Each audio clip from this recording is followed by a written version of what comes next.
Alright, let me pause this music here real quick, and then we'll turn it back on. Hi, how are we? Welcome.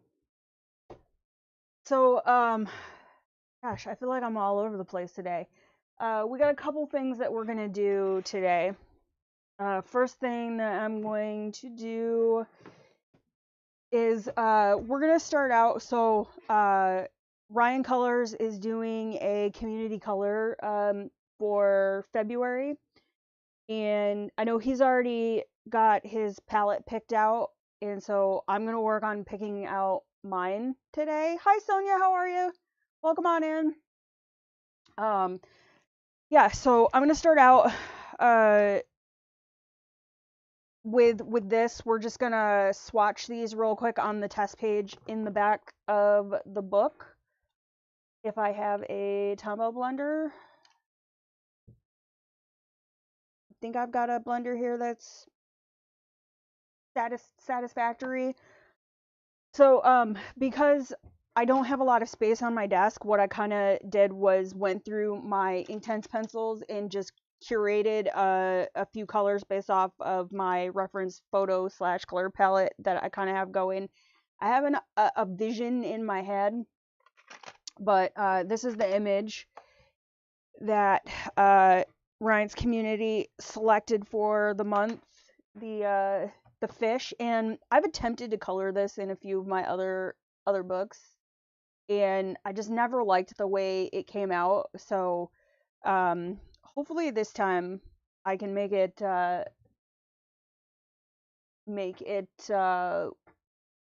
work for us a little better. Need to check if I have the illustration. I'm not sure I do. Well, it's in a couple books. So Ryan's working out of Color Universe. I know it's in Worlds Within World, and it might be in one of the other compilation books as well. I can try and pull my books out. Now, I believe in Worlds Within Worlds, it's a double page spread, and there's a fish on each side. So one of the compilation books may have the flip version. Yeah. So if you notice on the cover, this is the opposite side than what's actually in the book. So it's probably in a few books. But the other caveat, Ryan's God, I can't think this morning. He decided to use water mediums. So he's going to be working with Inktense. I haven't used my Inktense pencils in a hot minute, so I'm also going to be working with Inktense. I'm going to do mine as a video, and if it'll show up on camera, this is the reference image that I have chosen that I'm going to kind of hopefully make work. And I kind of have an idea that I'm going to have to do this in layers, because I'm going to be using such a vast, actually not even that vast,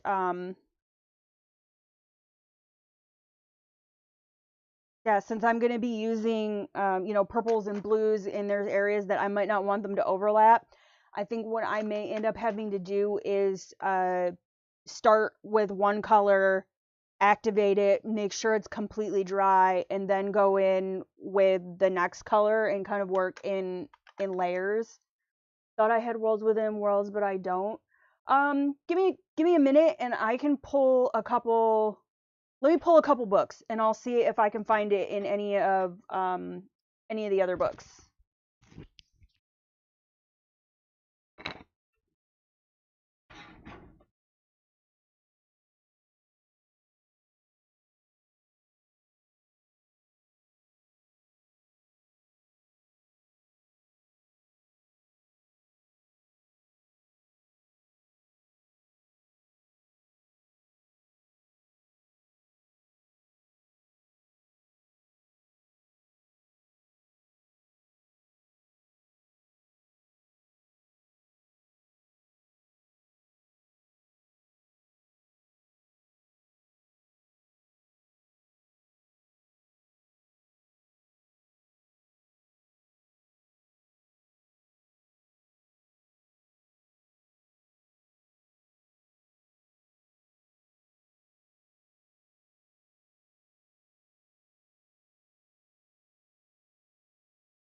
Okay, I could not find it in anything but this one and Worlds Within Worlds, unfortunately. I thought it might have been in even maybe Wondrous Animals, but that goes all the way back to the Morpheus series.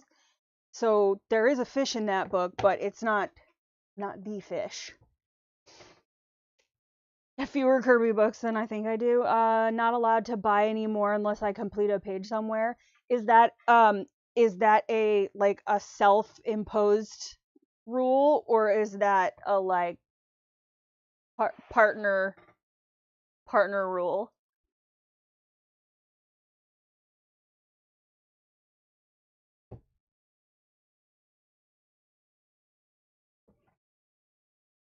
Um God, I feel like I'm like super scattered this morning and I don't know why. I'm actually like ahead on household tasks. Like I've already got my video for Saturday recorded and scheduled. All my laundry is done and put away. I'll clean my kitchen tomorrow. I have some military stuff to do tomorrow. I'm going to be gone all weekend, but I just feel like, I don't know, I feel like just off kilter this morning. Self-imposed. I honestly need to start like more self-imposed rules, but I have like 3 or 4 books on the way. I ordered the Mythographic Crystal Kingdom.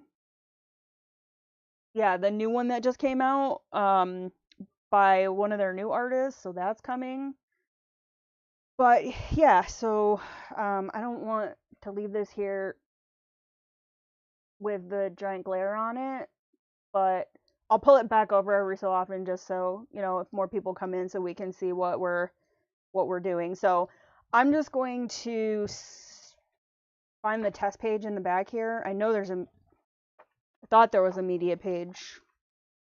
There's not a media page. I could have sworn there was a tester page in this.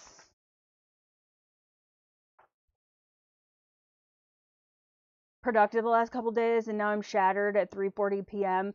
That's honestly, um, I'd say by about like 1:30, 2 o'clock is when I start to peter out, and I've really been trying to like limit myself on how much caffeine I'm drinking, especially like during the week. Not even so much because of the fact that it interferes with my sleep if I drink too much, but because I'm on a 12-week course of steroids, I'm dealing with like steroid insomnia and also some like fine tremors in my hands, and because I was already dealing with SVT with my thyroid disorder, the steroids definitely don't help.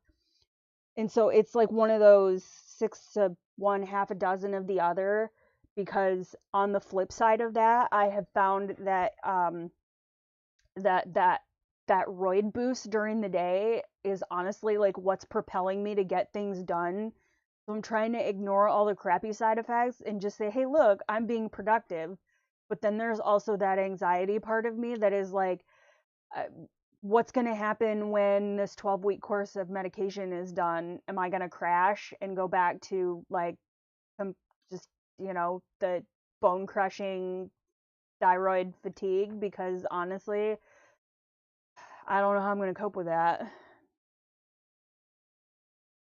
But I'm gonna put this here so I can see it, and I'm gonna start with my purples. So I grabbed Red Violet, and this is a deceptive pencil because it looks like it would be light like this, and it's not.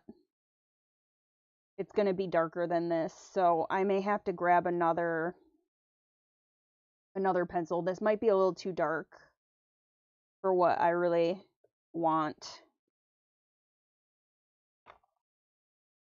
So we've got Red Violet, And I'm just going to use the back of the book here since there's no tester page.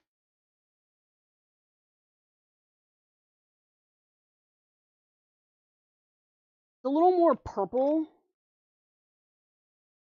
than I was thinking. Fingers crossed the fatigue doesn't come back. I hope not, but it's such an up and down like crap shoot. Next I grabbed this is Amethyst.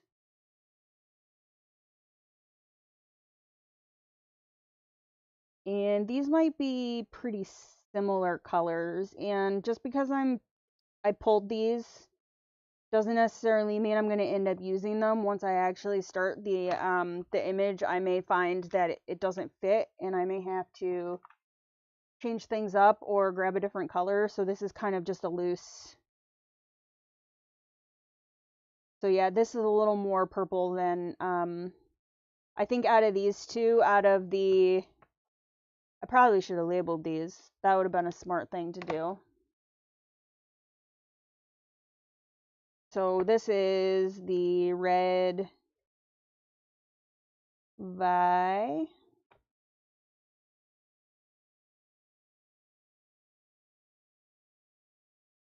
And this is the Amethyst. I think out of the two, I probably will put the Amethyst back and go with the Red Violet. Because the next one, this is one of the new ones that was released. This is Pink Flamingo.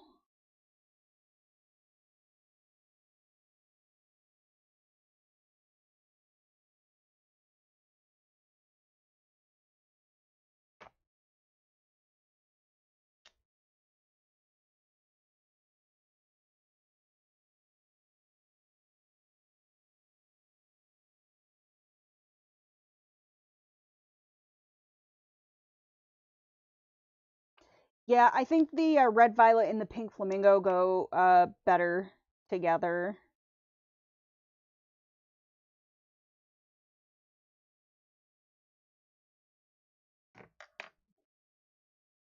And then I've got two blues that I pulled out of here for right now. I know it looks like super purple on the camera, but it's actually not that dark. Down here, it's a pretty translucent looking pink. I wish the Inktense had like a peach. I'm not confident enough that I could like mix with these. But this is also one of the new ones. This is Lapis Blue.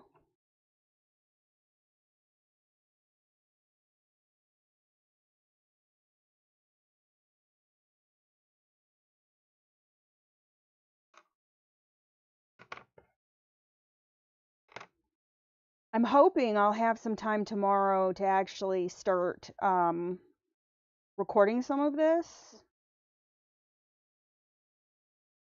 before I leave for the weekend. Yeah, this one's definitely going in. So we've got the Lapis.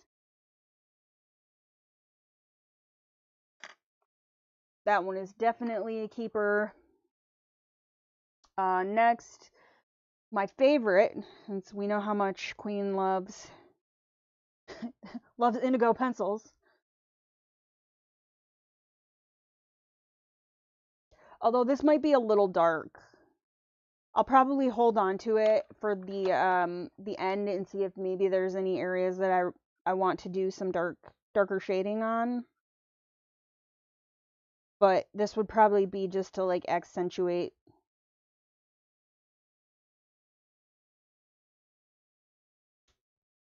So that is Deep Indigo.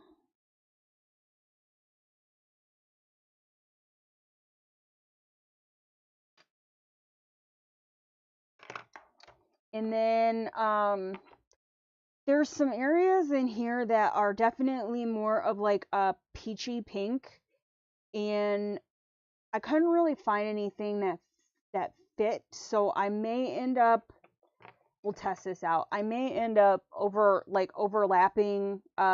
This is the Sicilian yellow.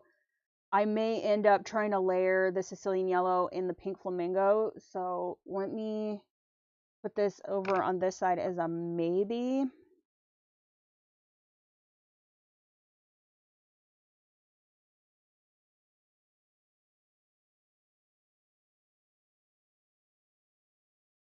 Oh no! Oops. Alright, let's try that again.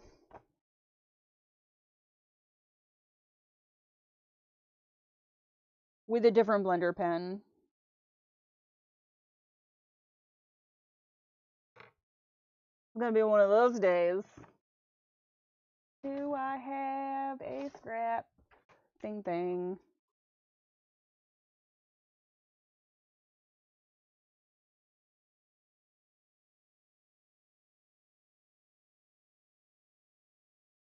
No, that's not bad once you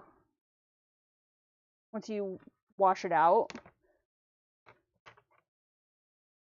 Alright, so let's try.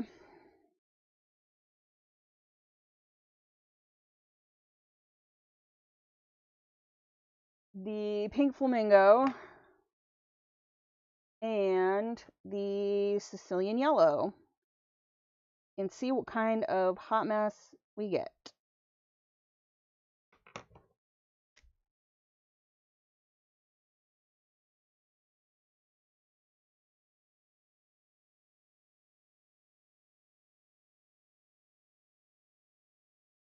That's actually not bad. I actually kind of like that. I think this would actually be a nice like skin tone. So I'm going to keep that in mind for the little people inside the fish. Yeah, it would be nice if they made a peach, but like honestly, the Sicilian yellow and the pink flamingo, I don't hate it.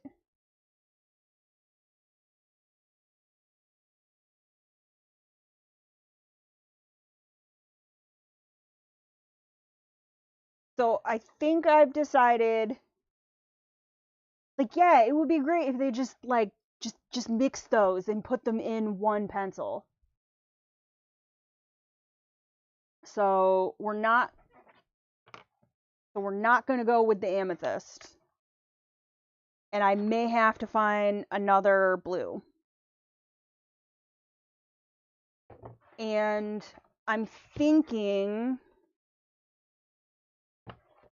for some of these areas up in here, I may end up just leaving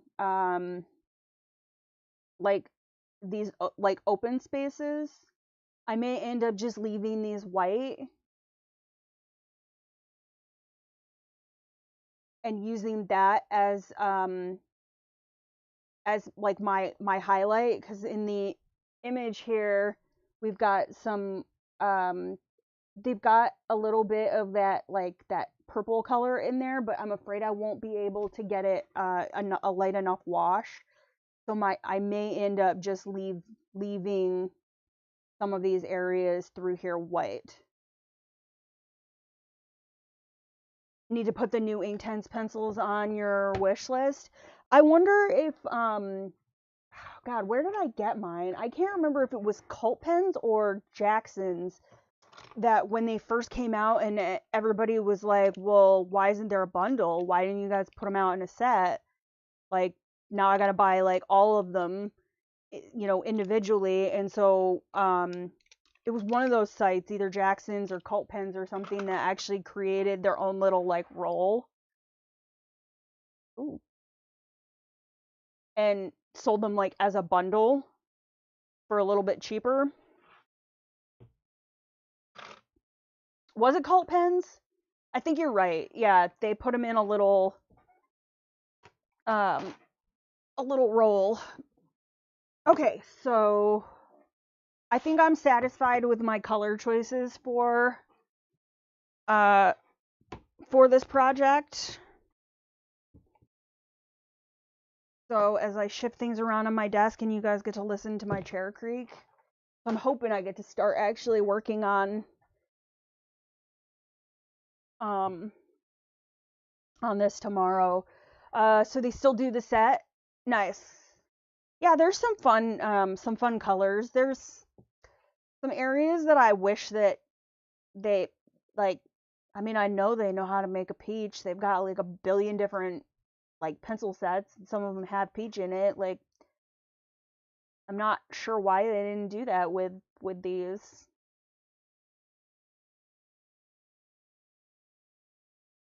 So, we're back in Fairy Wonderland because apparently I am obsessed with this book and with using Polychromos in it. So, I know you've seen the completed version of this. So this was the one that we worked on. When was it? Was it last week, or did we? No, we did. Yeah, it was last week. We worked on this, and then I did an Illustrator stream on Thursday. So this was the pomegranate page, and it's funny because apparently this is like the hot image from this book.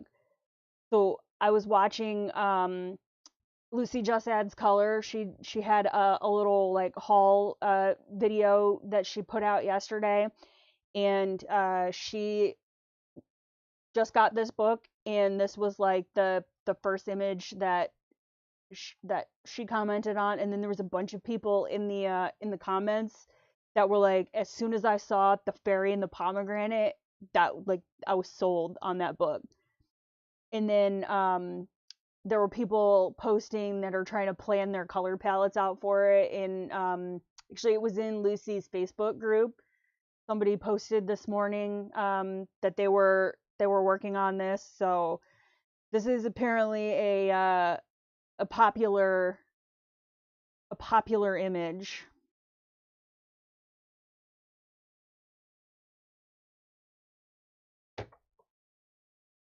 Seriously, I think I need to like fix my bit rate. I have no idea how long the delay is between me responding to you guys and what you hear. On my end, in my dashboard, it looks like a lot, and I'm hoping it's really not that bad.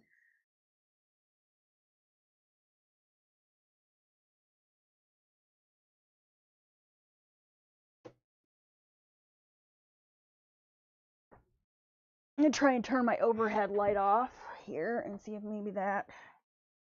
Okay, that's a little better, I guess.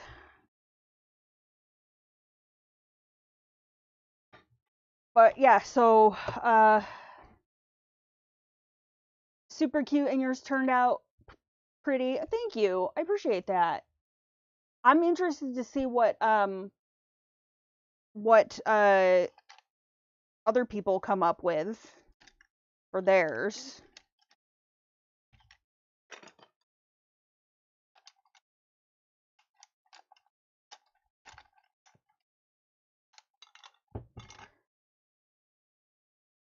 But yeah, I'm wondering if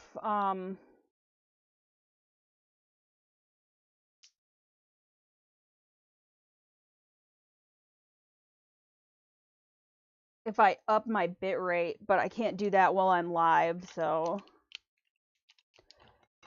Okay, so let me pull these.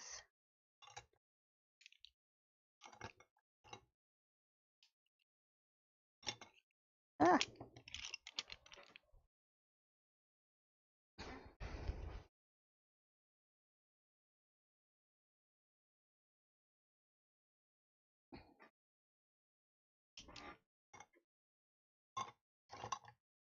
Try to make sure I've got everything out of here. So I have to be careful with like leaving pencils on my desk, especially pointed upward. So I have this little like mug. This was one of my my grandfather's mugs, and it lives on my desk, and usually I'll put the pencils in it that correspond to whatever I'm working on. But since the cat gets up on my desk, cats get up on my desk, one of them likes to chew on my pencils, and I freaked out the other day because I was afraid she was gonna like pick her eye out. So I have to make sure that I turn all of the pencils like flat side down, lest she like, you know, pierce her face or something.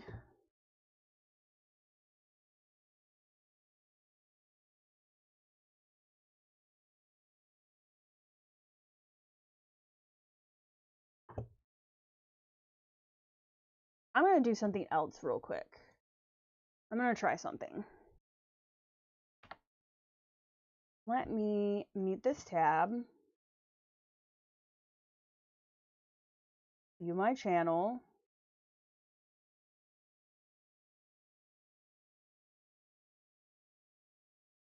Okay, I'm gonna see what the delay is, like if I'm actually watching the stream as if I was a viewer and not in my dashboard.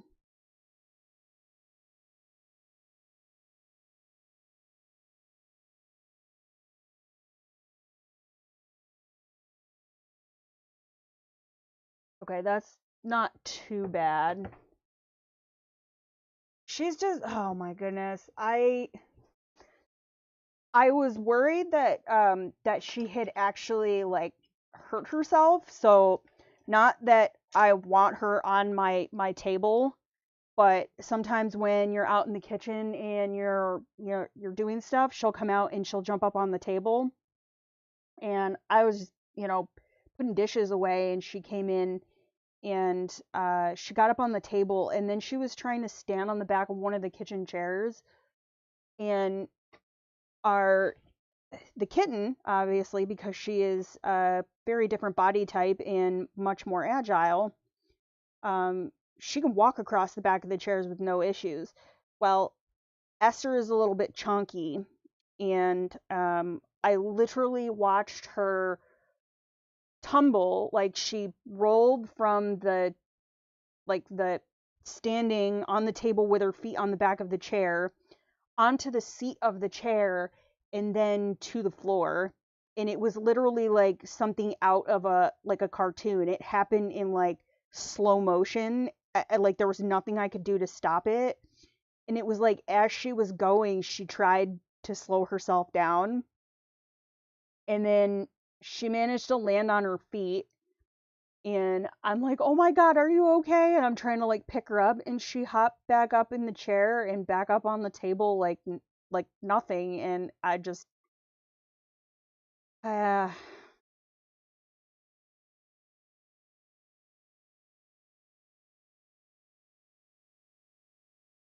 but yeah, so we are working on the grasshopper page today, and I'm kind of doing some soft blocking for the background,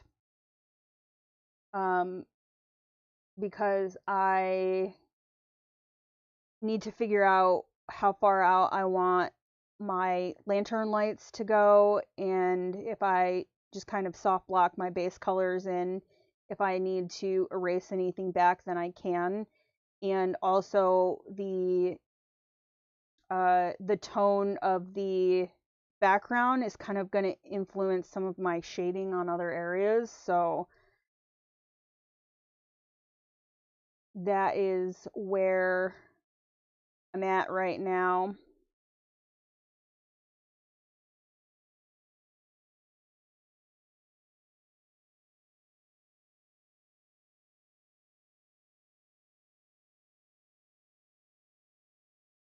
And that's the nice thing about these pencils, is as long as you're gentle and you don't go in too hot, they're pretty easy to erase. Mine know exactly where not to go, so they don't go there while I'm in the same room. Forget they leave hair behind everywhere. Okay, stand by. Apparently my battery died. like already. I just recharged this. Maybe?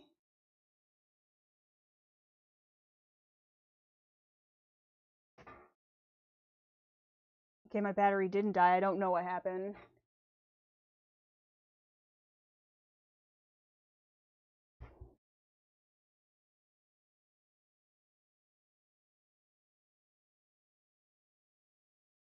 Overheated, shutting down. How is my camera overheated? That's weird.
Okay, well, this is fun.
Okay, I guess I'll have to try this for right now.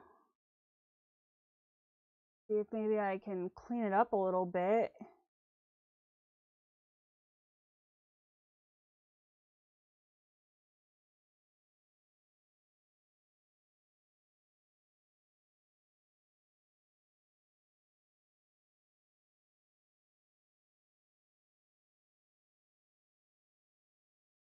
So usually I run the camera on the video mode, but not like actually recording. It's just linked into my broadcasting software. But for whatever reason, it's telling me when I put it in that mode that the camera is overheating. But for whatever reason, it's okay in this mode. So I guess we'll try this and see how it works. I love tech issues. It's great.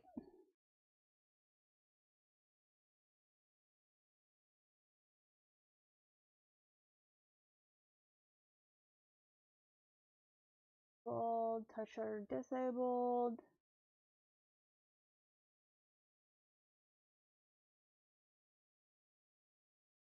Okay. Forget they leave hair behind everywhere they go, so I know what they get up to once I turn my back on them. Yeah, I'll have to take it off of the mount and mess with it and see what the deal is. So right now it's in still mode. But I don't have as much like control over. So I'm not sure. I thought maybe it was my battery, but the battery is fine. It was just like flashing at me and then kept shutting down and saying it was overheating. Like I can still use it. I just don't know if the quality is going to be like the same, and it might pose a problem when I attempt to record. So I'll have to mess with it. But it's like, yeah, it wasn't even hot.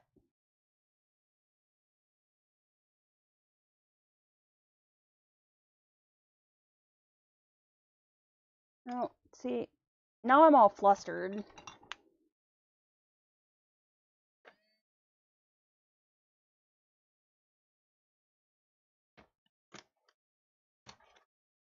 And it's like when that happens, especially like when you're live, it throws your groove off.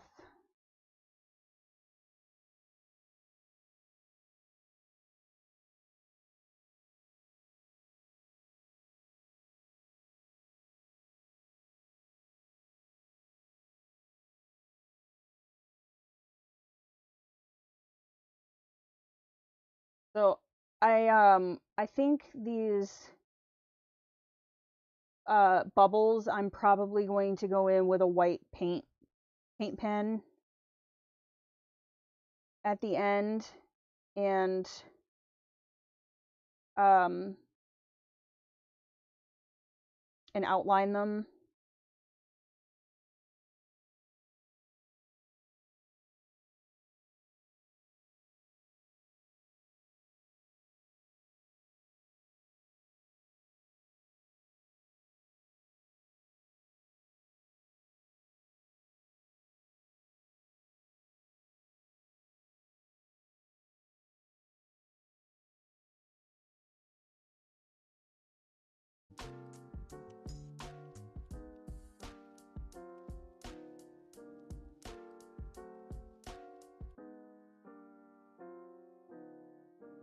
And then I haven't really figured out what color I'm going to use for the moon. If I'm going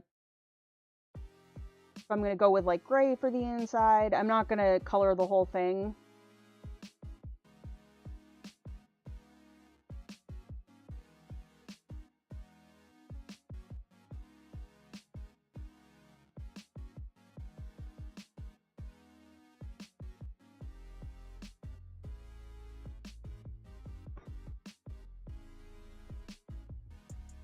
But anyways, how was your weekend, Sonia? Did you do anything fun?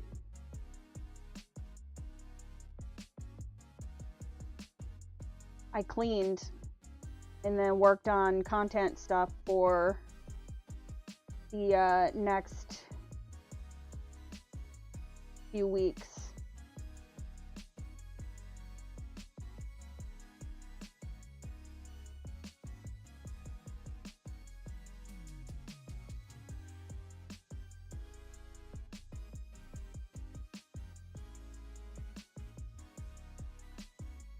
but I am eligible for the first tier to apply for monetization for like the first like tier of monetizing the channel. I still have like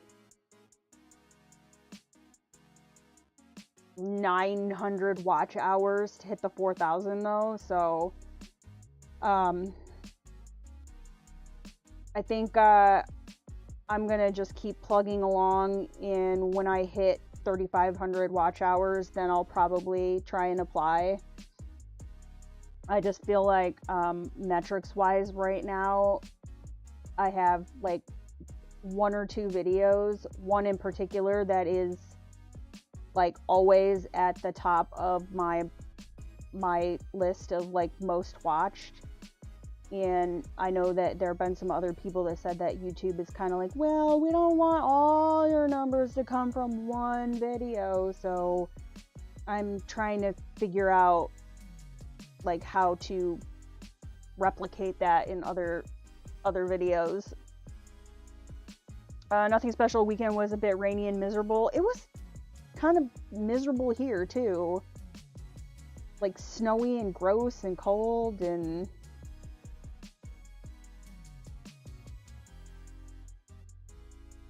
Thank you. Yeah,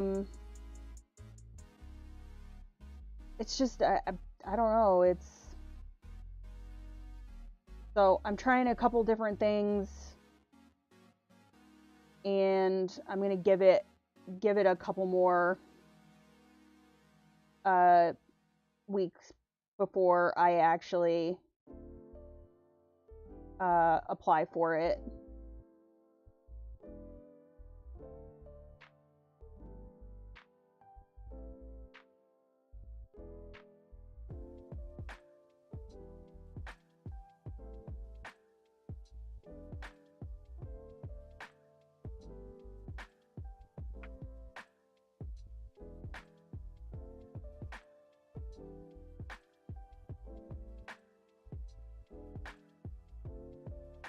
Few more massive art hauls then to find or to rival the one that's doing massively better than anything else. Only I wasn't going to do any more art hauls. Yeah, it's just, it's so weird, like, because my top video is it's 2 years old. It's the one I did underpainting with markers, where I did a tutorial with Tombos in Polychromos on one of the fish in the front cover of one of the Kerby, or the front page in one of the Kerby books.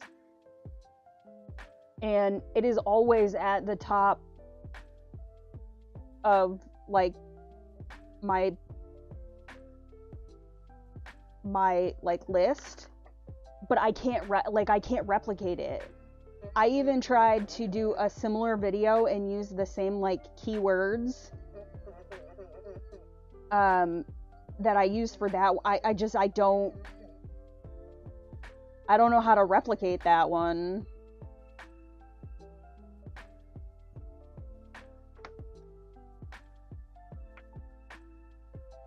I mean, my my haul videos, and a couple of my haul videos, and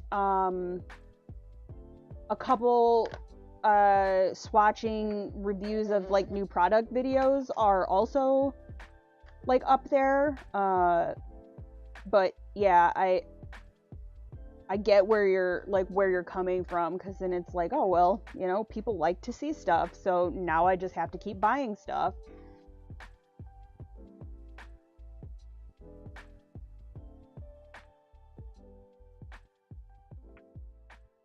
Because I also said that like I was going to keep those types of videos to like a minimum.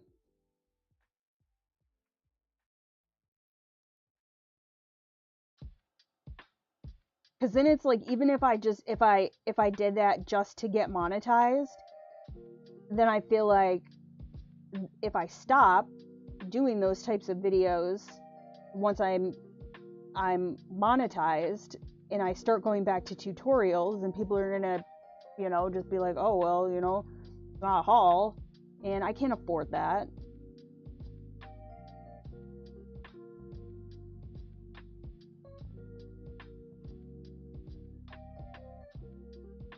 I remember that one, yeah. I don't even think it was that good. But something about it, apparently. I don't know what I did.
But, well, I don't want to say like on the plus side, because it's not a plus side. Apparently, like, it's just it's art communities in general, because one of the bigger YouTubers that I follow,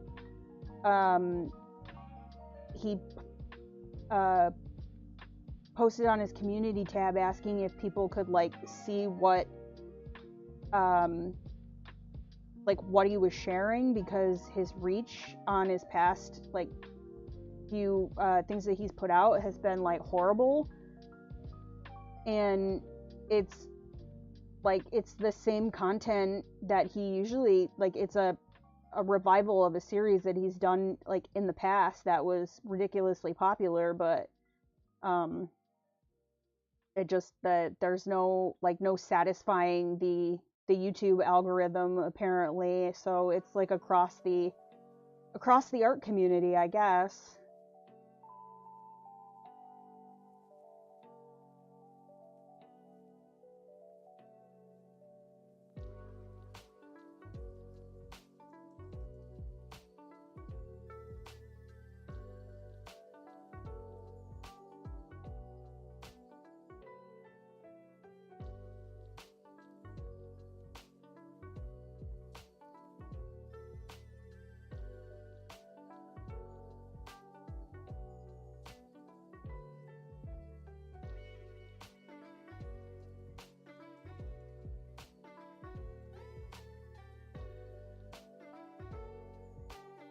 Okay, so I think this is part of his leg. So I'm gonna go ahead and just soft block this in so that I know that it is part of his leg. Everybody's saying, yeah, everybody that I'm watching, yeah, it's I've seen quite a few people like mention that it's been a struggle.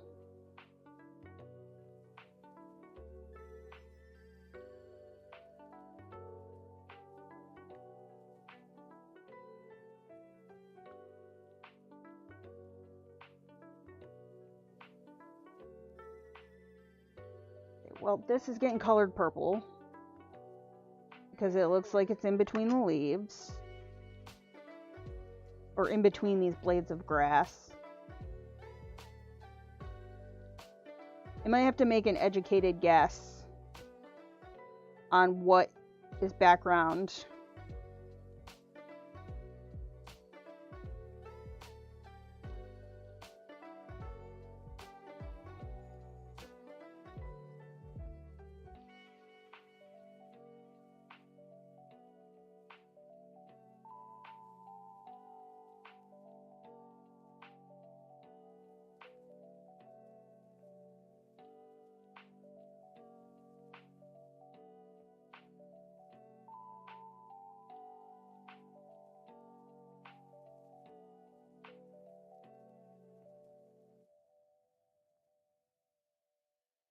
Okay, so I think I'm going to continue with this corner up here.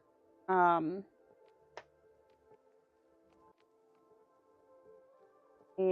work on these lanterns and try and finish this area, since I've already got a bunch of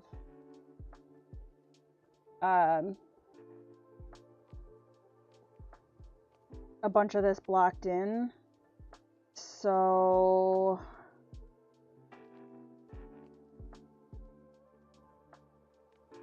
I'm going to go ahead and add in, this is cream.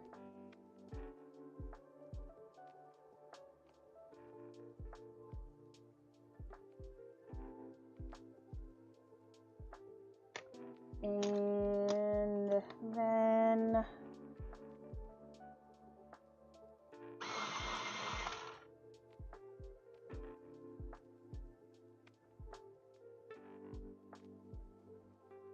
so this is beige red, and I'm just going to use this to outline really roughly these swirls.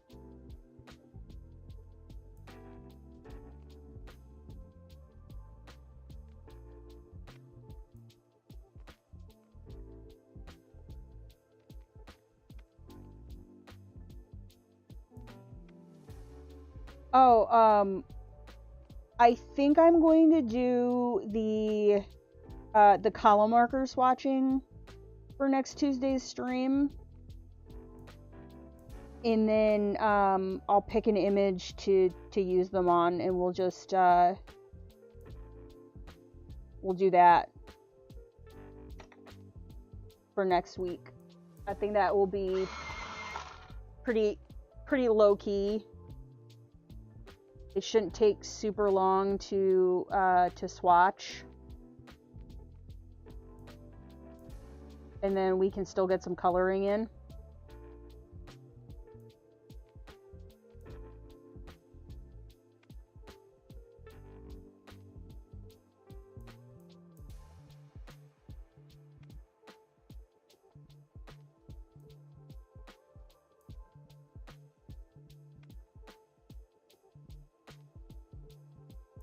Hey there, Pam, how are ya? How goes it? Welcome on in.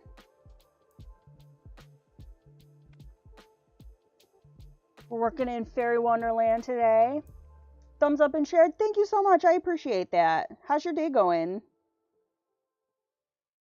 We had some tech issues a little while ago, but I think we got it temporarily figured out, at least until I'm done, and then I can figure out what the dealio is with my camera.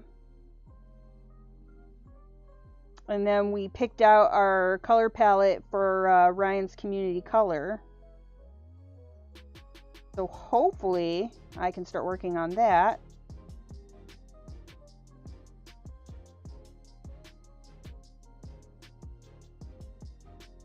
Yeah, the color markers, they're nice. I actually found myself really, like, I used the chisel tips. The chisel tips quite a bit on that illustration. They were actually a lot easier to work with than the bullets on those markers. Picking stuff for Ryan's color along too. What are you using? Are you gonna do water medium? Are you Inktense watercolor pencils, or are you gonna do something different?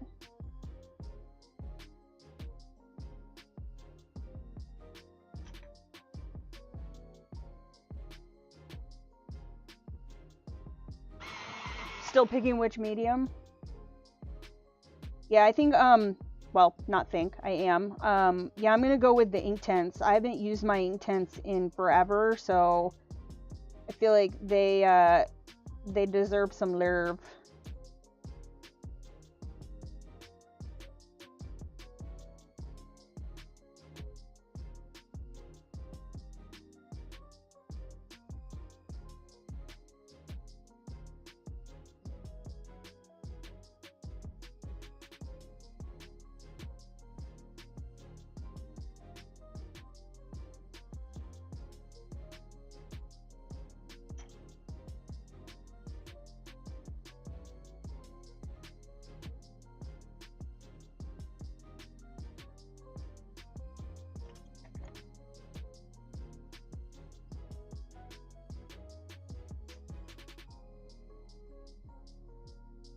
I like the chisel tips on the Winsor & Newton Pro markers. I use them for a bit, and I like them better than the bullet tips. I actually don't have any. I've never used the Winsor & Newton markers. I may have to pick up a small set just to try them out. May do little everything so random. I'm the same. I start out with like a loose plan and then kind of just do my own thing like as I go. And Inktense is on the list. Do you have the new colors? We were just talking about Cult Pens still has their curated set.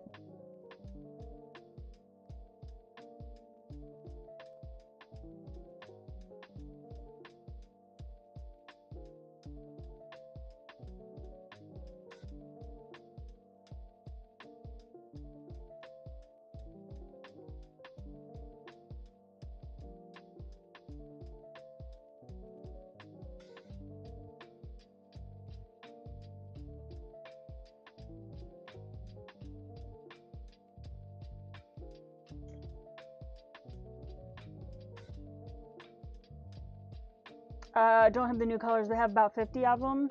That's a really good selection. And honestly, I mean, since you can layer them and blend them, you know, mix them together, sometimes less is more. I've been on like a limited color palette dealio lately.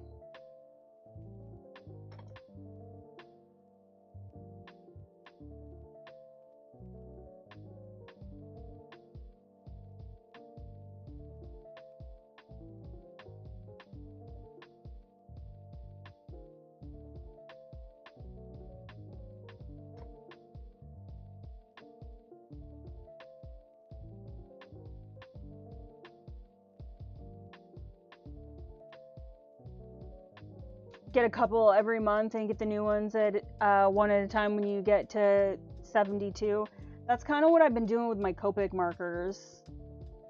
But Michael's just had a buy two get one free on the Copics again. So I bought some because I also had $15 in rewards points that needed to be used up. The Winsor & Newton markers are nice, but there's no refills. See, that's a selling point for me.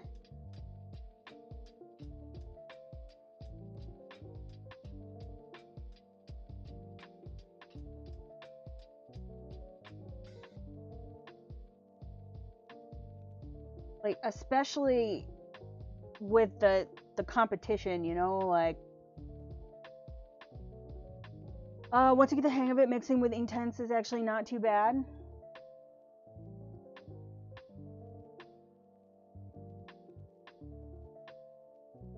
Yeah, it's different. So it'll be nice to pull them out.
Oh, my husband just texted me. They still have his car. So he sent me a meme of somebody else's car in a parking lot with a giant band-aid across like a dent. And was like, yeah, I should have just got one of these for my car and called it a day. I don't understand why Winsor and Newton don't do refills. They're clearly competing with Copic. Yeah, it's... I don't know.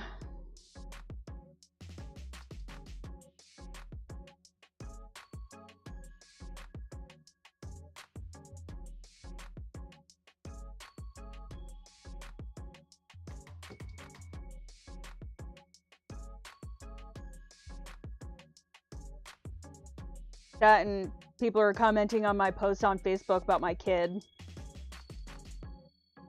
Because I was telling a story. So I'll tell the story here. So, oh my goodness. My one and only little Babu will be a freshman next year. So it's already that point of the year where they're picking their classes. And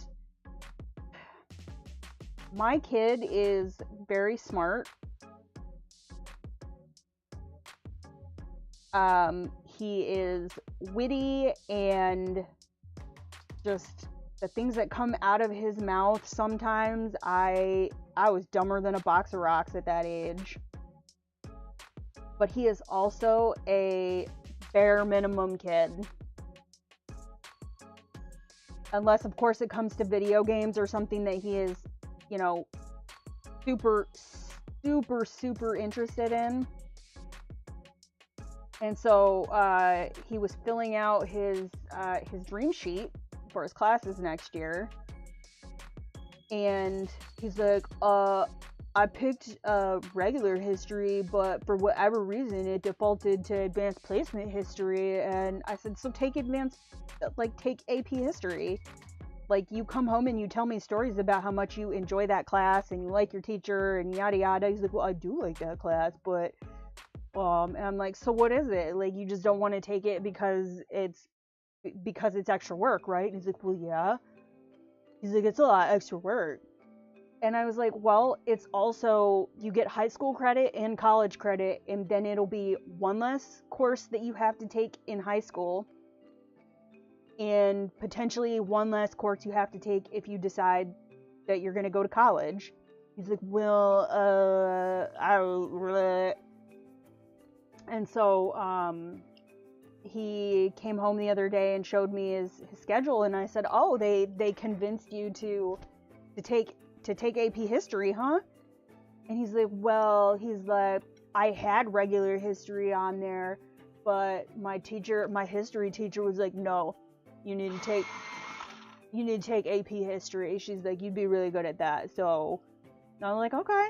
And then it's like, it had like career goals at the bottom of the worksheet, and I'm just like, how are you gonna come up here and say that you don't want to do AP history because it's extra work, and then tell your guidance counselor you want to go to law school? Make it make sense, child.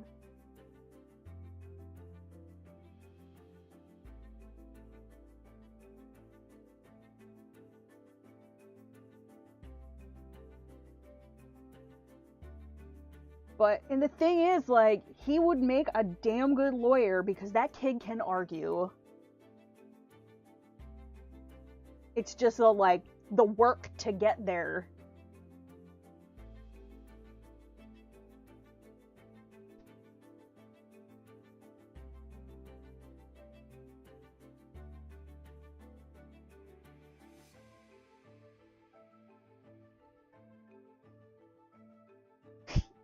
Kids. Yeah, exactly. I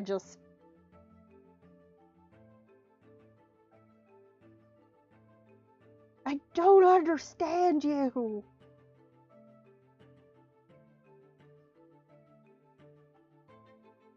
And then, of course, my grandma follows me on Facebook, so she chimes in with a story about me when I was that age.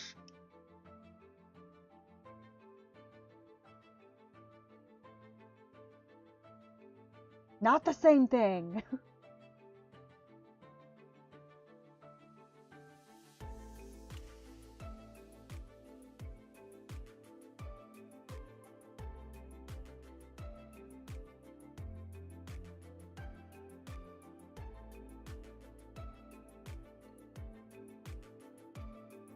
I guess the big difference was I was lazy, but I was also dumb. Whereas my kid is lazy, but he is not dumb.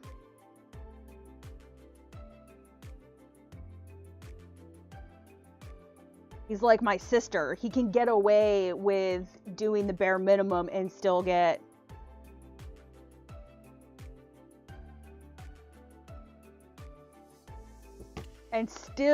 manage to like get good grades, whereas my bare minimum was barely graduating high school.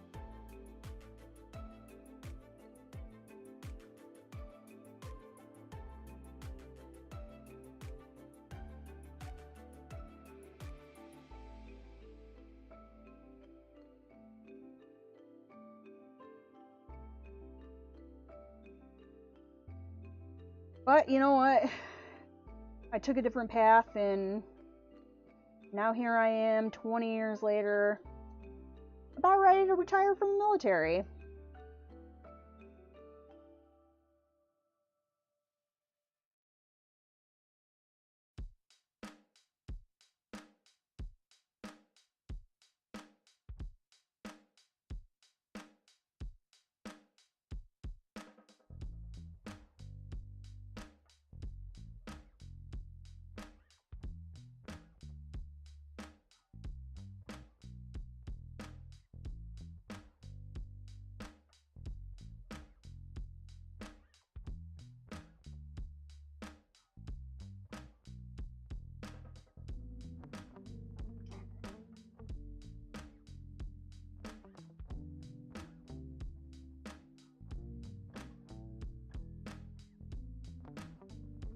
It'd be nice to get this half, or at least the lanterns on this half.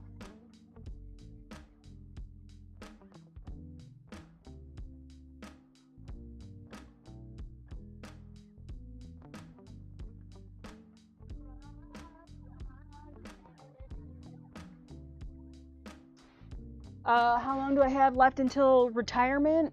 I haven't officially put my paperwork in yet. I'm running into some issues with some of the finance paperwork, and nobody seems to be able to help me.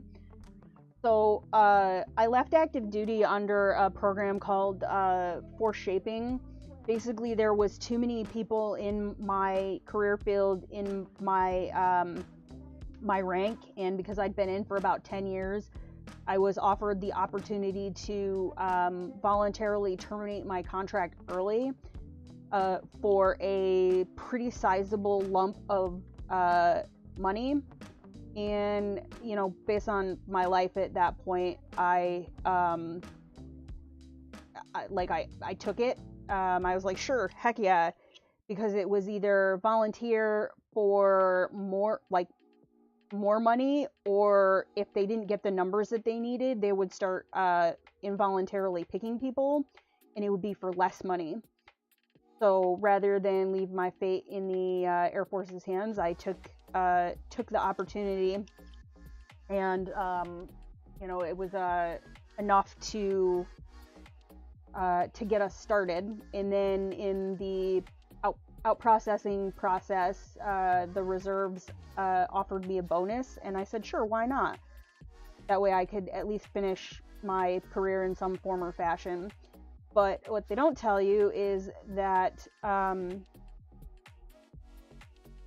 that you have to repay that money if you file for a disability rating with the VA, and then they recoup it again if you go into the reserves and retire. So when I start getting my retirement, they will take it back again. And so I don't remember, because it's been like 10 years, the exact amount that they gave me, and a lot of those records have been you know, purged from various systems. So I thought the logical thing to do would be to go through my finance office at the base, and they couldn't help me. they tried to tell me I needed to call the base at Ramstein since they were the ones that did my out processing. I'm like, are you serious right now? Like, how do you not have access to my entire record? So then I tried calling the Department of Veterans Affairs because I've already had the money recouped out of my VA disability once. So I figured they must have it on file, and they couldn't find it for me either. And then I'm just thinking, you know, this is really great because you guys were like super hot to trot to take it from me and knew exactly how much it was then.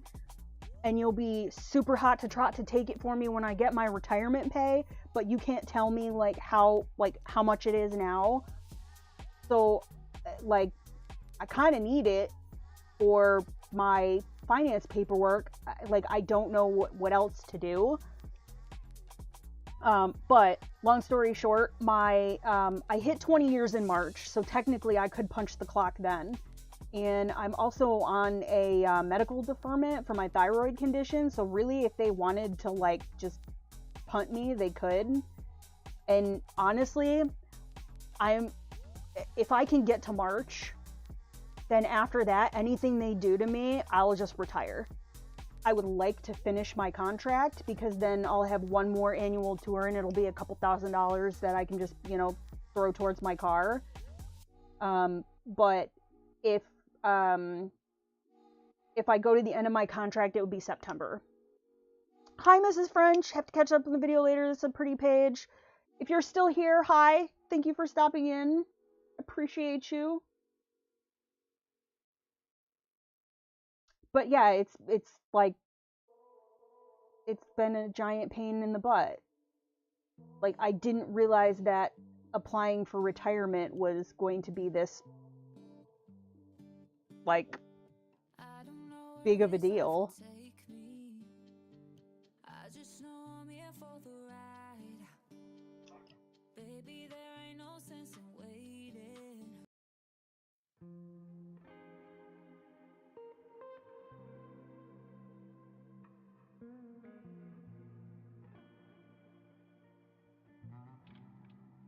But I don't know, we'll see what happens. I go back to drill this weekend and like I'm ready to punch the clock. I'm over the I'm over the bureaucratic I'm over it.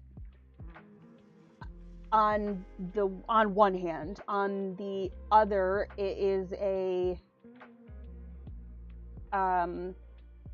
finality that I am having a hard time with. It's like I'm ready, but also like, oh my god, this is like my entire adult life has been in service to my country, you know, and then I've been largely a stay-at-home spouse aside from my reserve duty. I need to be able to go back to work at some point, but I have so many medical appointments. I'm trying to figure out what do I do? Where do I go from here?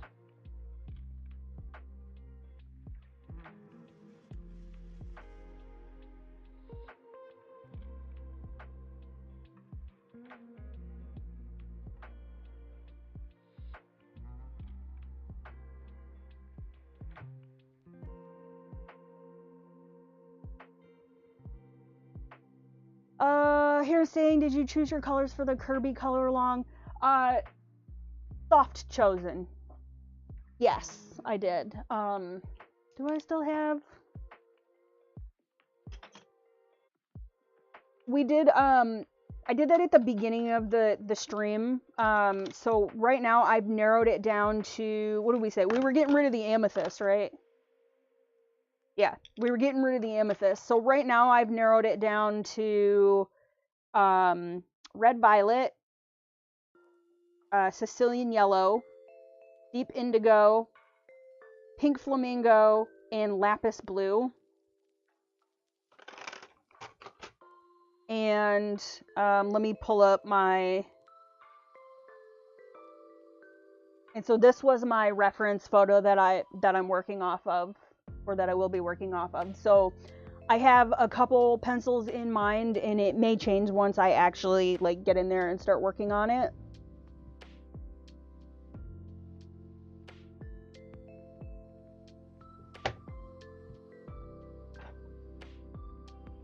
It is a big change, and like honestly the biggest thing that I'm worried about is like the health insurance. So I'll have to I mean, not so much for me because I can get care through the VA because of my rating. I'm eligible for all my care is covered, but I've never used civilian health insurance before. So in terms of, you know, my kid, I'll have to figure that out because the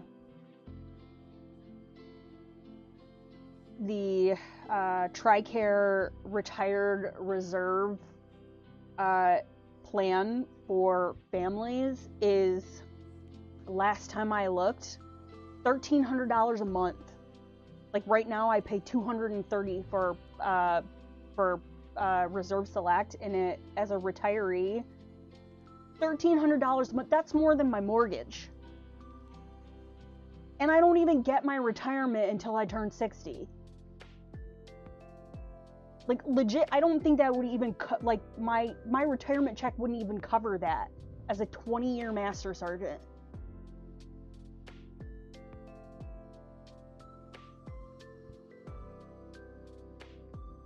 Thank you. Hopefully I can do it justice. I know it's not gonna look exact, and I want to put my own like spin on it as it is, but yeah, that was what I said. $1,300, and it goes up like every January. They change the rates.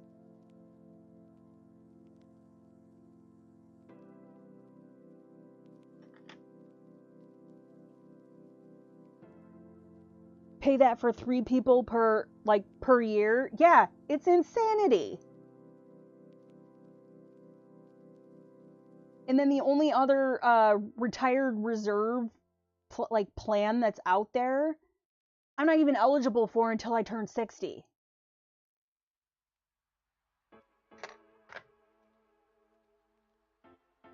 So it may end up just being like, because right now I don't get actually I did find out I do get vision through the VA, but their glasses are not the greatest. So my husband has vision and dental on all of us through his work, and I haven't had any issues with that. So I may just have him put Joe on their health insurance plan, and keep both of us on for like the vision in the dental, and I'll just ride it out and hope that the VA doesn't change my rating. Irish healthcare is easily the worst in Europe.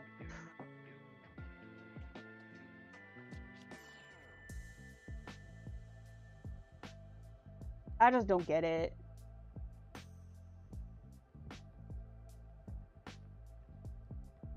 So I don't know. We'll see how things go. And it's like, I need to talk to my my VSO. That's the our veteran service officer.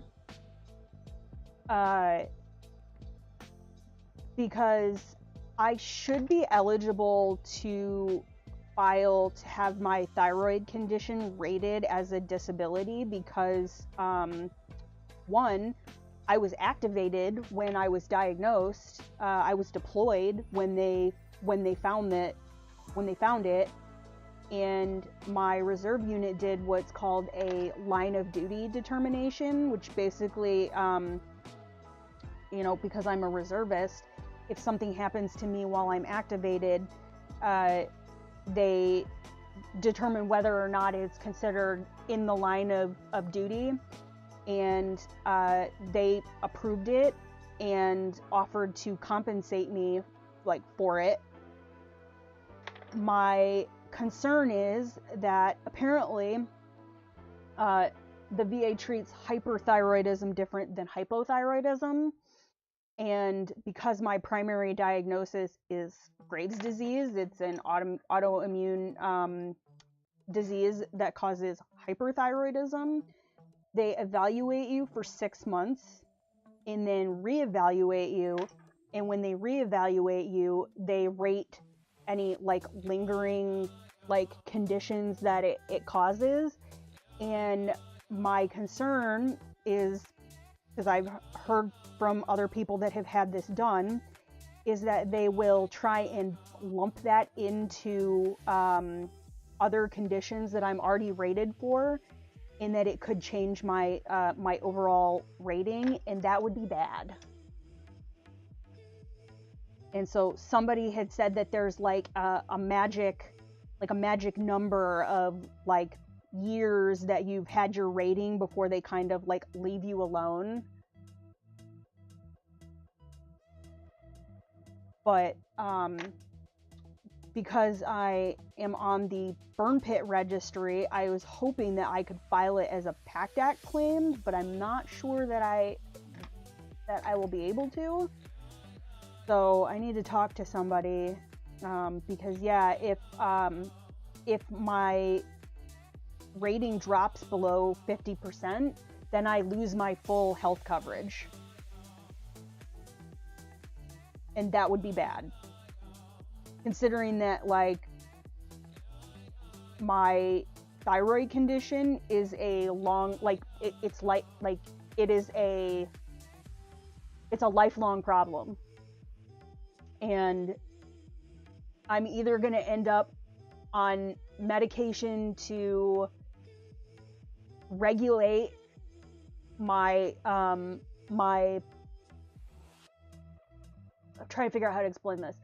Right now I'm on medication that blocks some of the thyroid hormones from being produced because I am producing too many.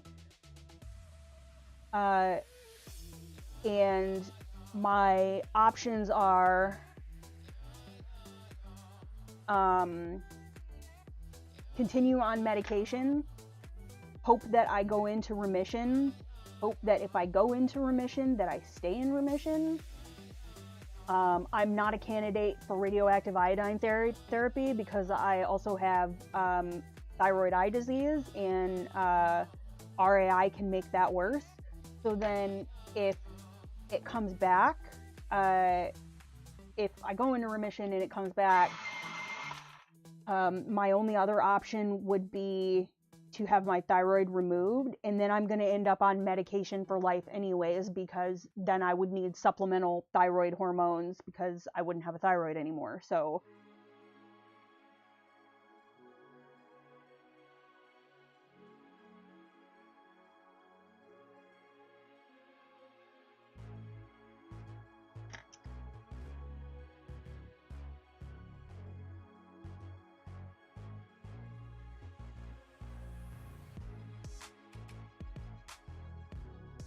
let me just, outrageous cost of yeah, it's government insurance, man. Like TRICARE out here thinking retirees be making like buku dollars.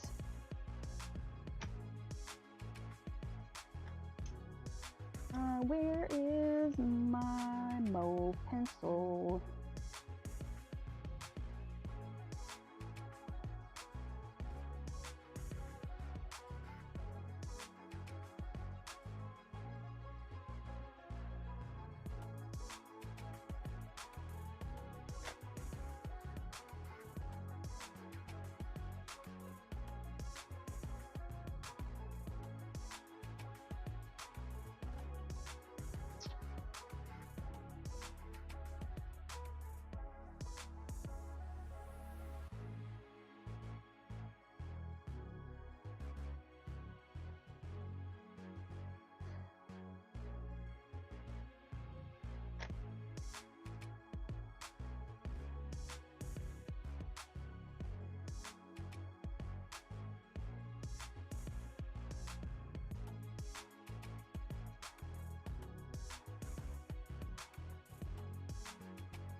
So sorry that you're dealing with all this. Hope coloring helps ease your mind. It does. It does. I mean, it's tough though, because it's like I'm trying to balance out personal coloring and also trying to make, I mean, I can't do YouTube full time. I will have to find some other like work outside the house, but at least trying to get to a point where it could become a side hustle, like that I could potentially use, you know, at some point like throughout the year to you know, after taxes, because taxes, to be able to put towards like a bill or something like that, you know. So it's definitely trying to like balance out like both worlds. But sending thoughts for remission, I appreciate that. Unfortunately though, because my antibodies are so high, they said my chances of going into and staying in remission are like the 20% range. So like I've already kind of like got it in my brain that I'm going to end up needing to have my thyroid removed at some point down the road.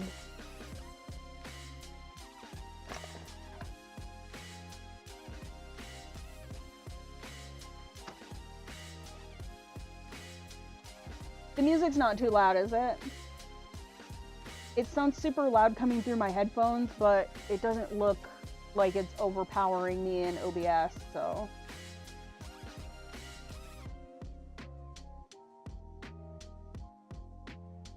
We might actually be able to go longer today, because I got my chores done.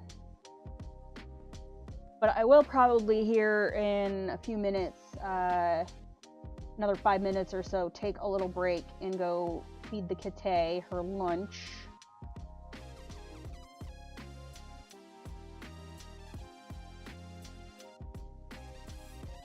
Music's fine? Okay. Cool. I just want to make sure, because my levels that I hear it at are different than what you guys hear it at. And I'm not wearing my headset today because for whatever reason it was hurting my ears. So it's just sitting on my desk so I can hear it.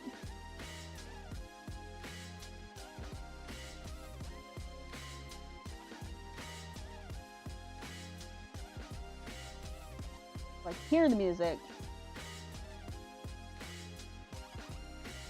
That's not what I wanted to do. Why did I do that?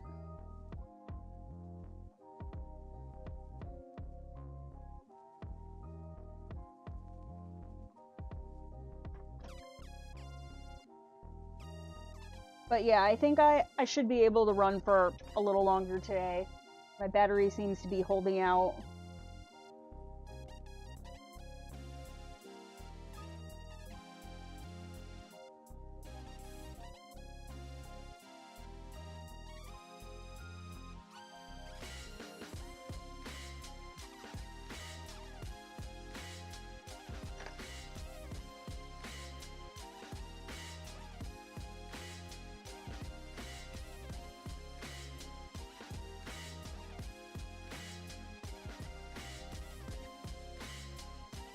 In out of the kitchen for a bit, but I'm here. You're good, Sonia. Thank you. I appreciate you hanging out. But I know you gotta feed the fam. Yeah, go longer. I think I will. I don't think I will.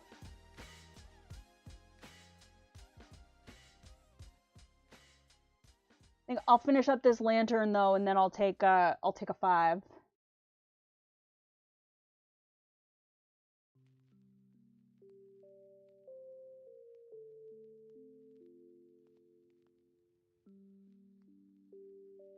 I'm honestly surprised she hasn't come in here and yelled at me.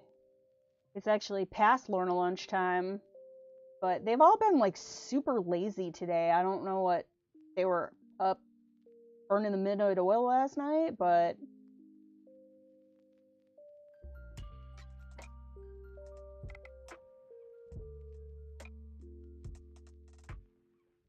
And it's like I was gonna keep Lorna on a 3 meal a day for a little bit longer than a year, just because she's generally like so active. I didn't want to cut the calories.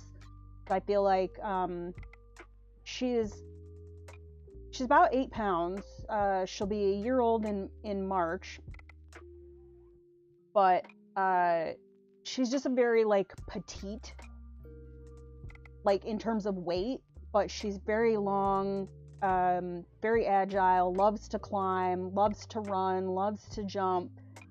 So I had kind of planned to like let her sort of be the guide in terms of when she was ready to go to you know, the same feeding schedule as everybody else.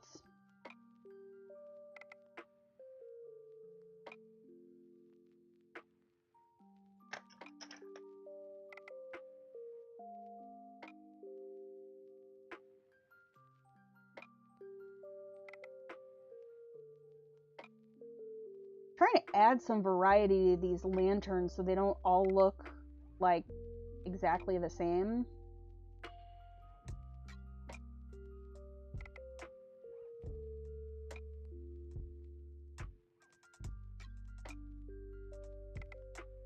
But I actually kind of like the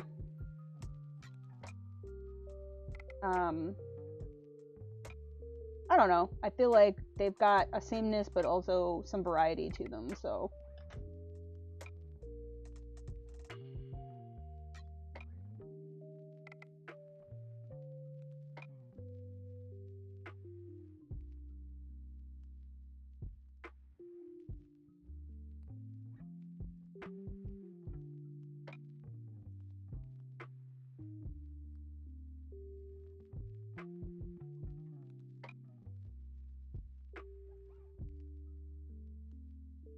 Hey Brittany, how are ya? Welcome on in.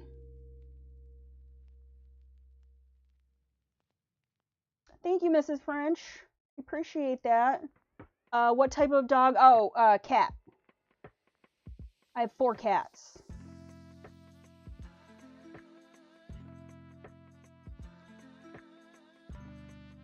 We have Lorna is our youngest. She will be a year old in March, and then we have Esther, who is almost 3, and then I have Aluso, who is 8 and has some special needs, and then I have Parker, who will be 8 this summer, and then we also have 2 house rabbits and 2 guinea pigs.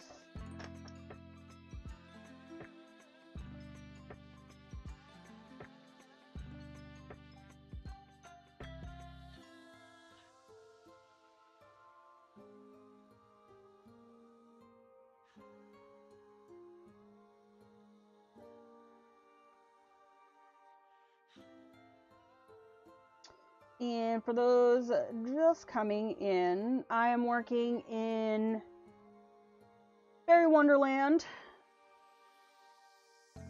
on the Cricut page, and we are using Polychromos.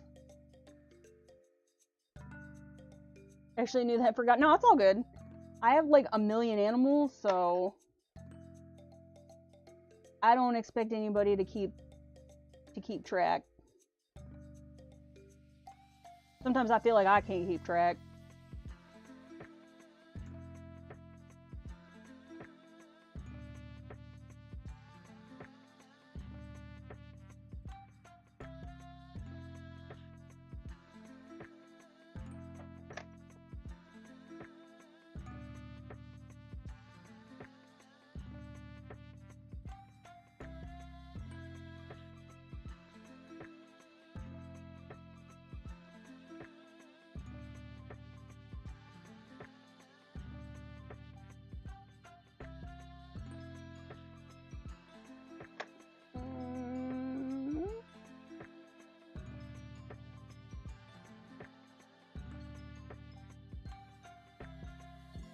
How are you today, Brittany?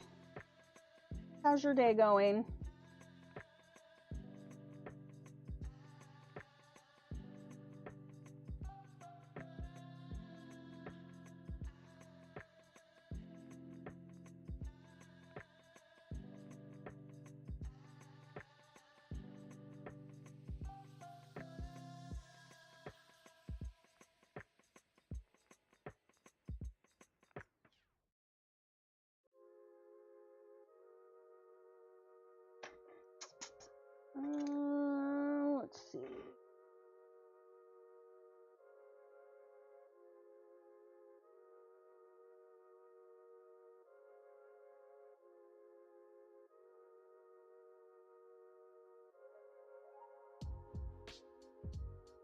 Oh, heard truck outside.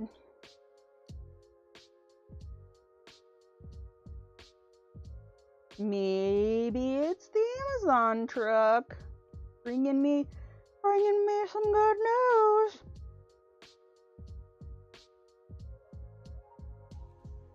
Okay, it's not the Amazon truck. He won't be here until later.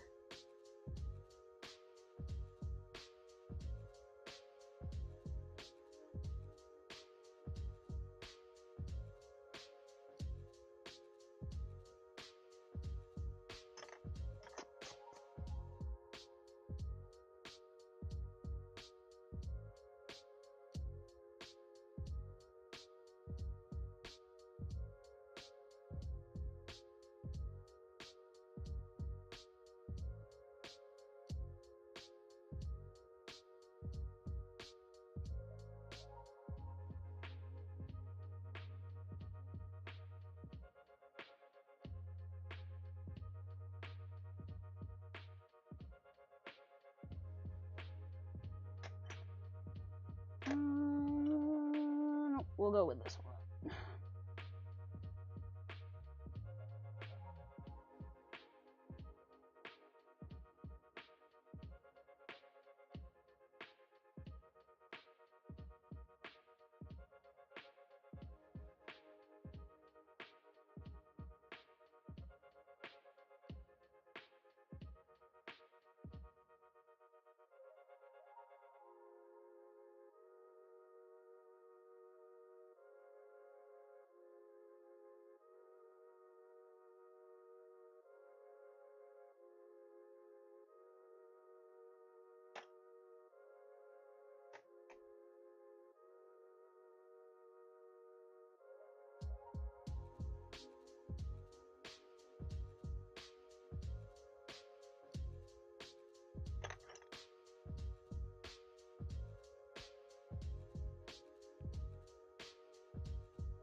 Okay, I'm gonna take 5. I'm gonna go make myself a hot beverage and feed my my kitty, and I will be right back. So I'll leave the music on. I will throw my BRB screen up, and I will be back.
Okay, I am back. I got myself some hot chocolate. Fed the kittes. Well, I fed the kitte that's supposed to get a lunch, and then of course Aluso decided that meant that he also gets a lunch, so.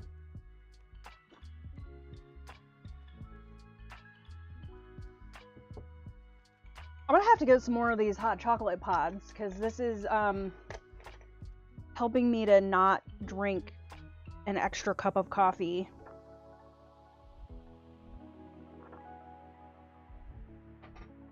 Which I definitely do not need, but I like a midday hot beverage, so.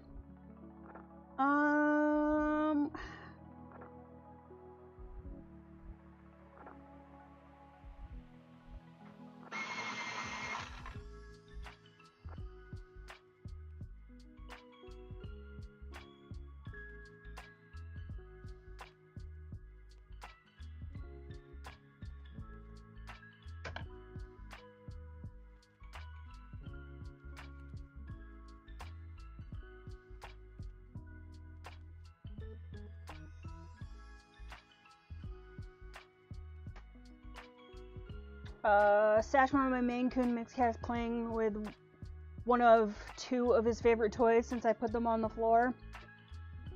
Is your cat pretty good about playing like by themselves? Sometimes mine do, but I have one that is really more of a, she needs the interactive play. Hi Marilyn, I'll be working and lurking as you stream. Thank you so much for the lurk, I appreciate it.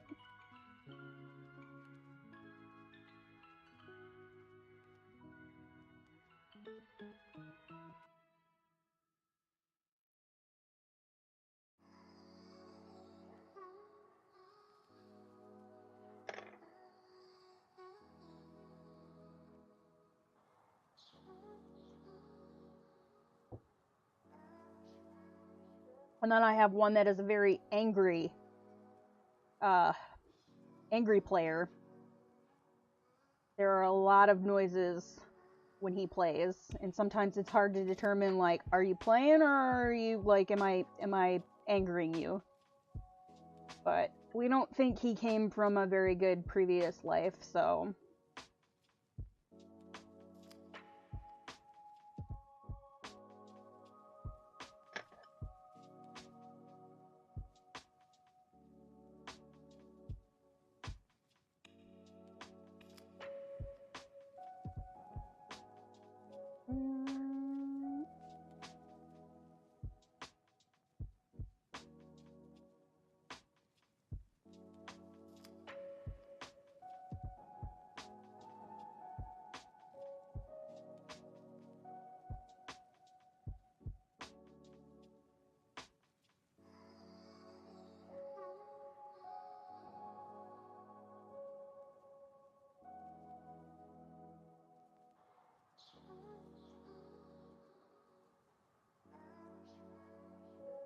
Oh man, I'm trying to decide.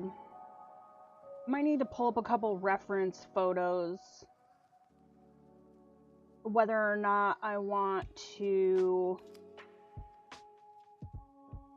use the same like lighting scheme on my moon to keep things consistent as I am on my lanterns, or whether or not I want to go for something different.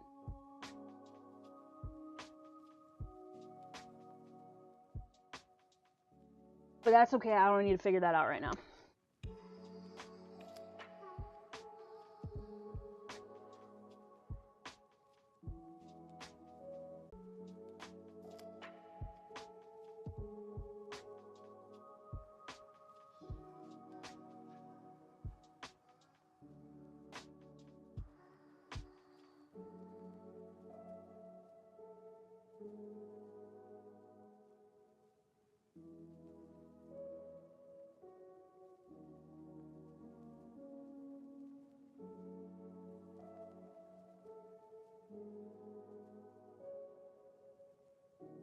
So we'll just take this a section at a time, and it will all come together in the end. Trust the process.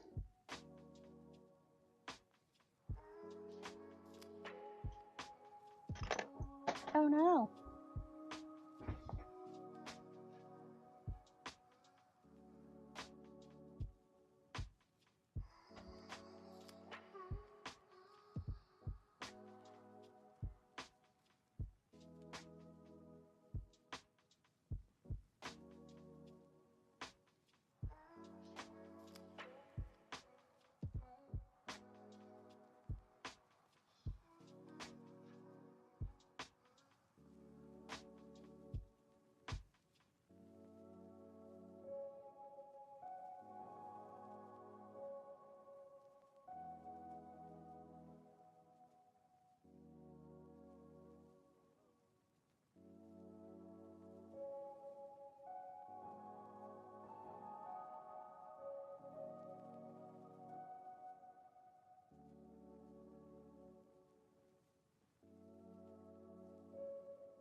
Let me see. What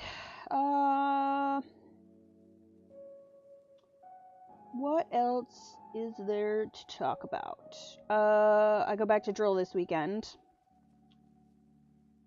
Haven't been there since December. On the one hand, I don't want to. On the other hand, I need the money. And it'll be nice to get out of the house.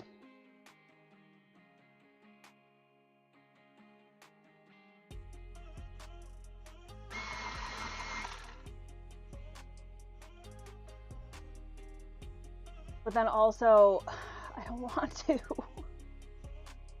I already, like, I do the responsible senior NCO thing and check my email, and I already know there's going to be drama and nonsense waiting for me. It's coming along nicely. Thank you, Sonia. I appreciate that. How's your dinner coming? I'm assuming you're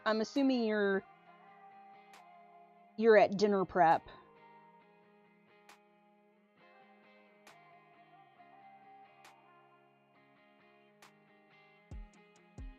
Lorna, I hear you out there.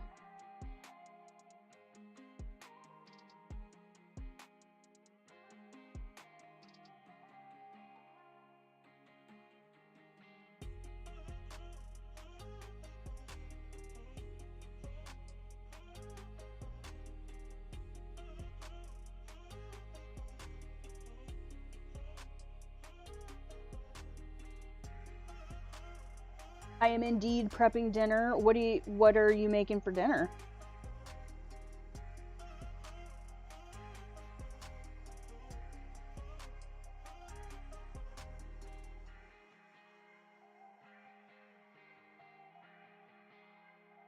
What? Oh, hi. Don't step in that. Hi. You gonna come say hi? What are you doing? What are you doing? Hi. Hi. Oh, bye.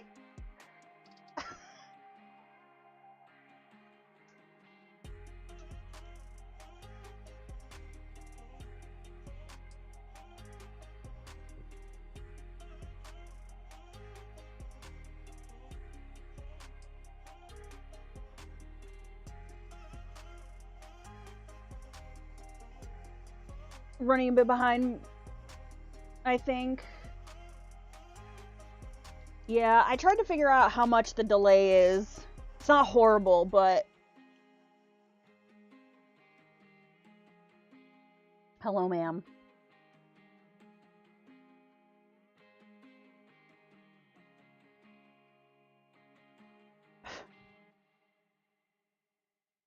Are you gonna behave?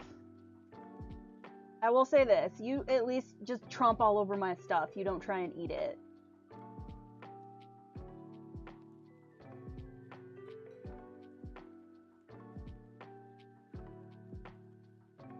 You just look so grown up. Huh? You just look so grown up.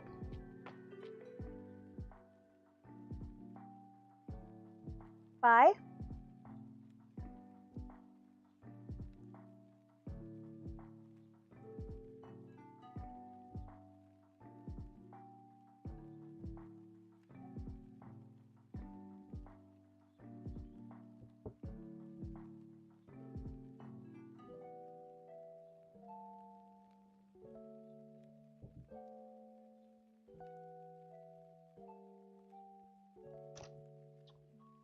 Kiddo's having pizza because she's a nightmare to feed, and the adults are having roasted tomatoes and halloumi salad. Ooh. Ooh, that sounds good.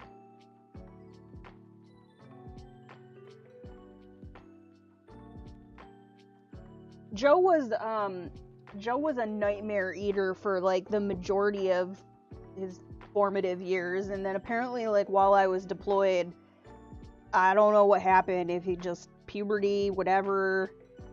But my husband's like, yeah, he just slammed like 2 burgers, and then he started cooking like stuff himself. And now he's been quite a bit more adventurous.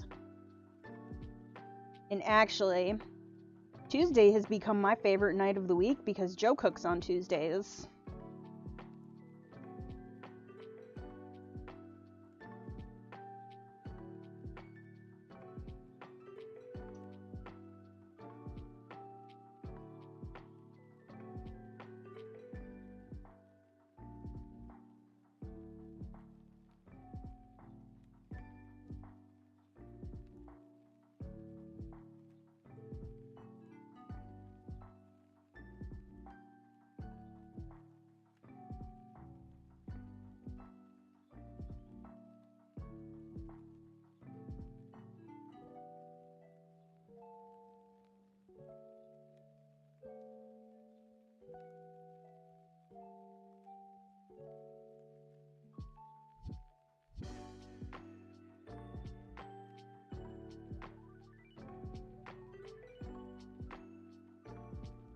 So we're having it's Taco Tuesday here.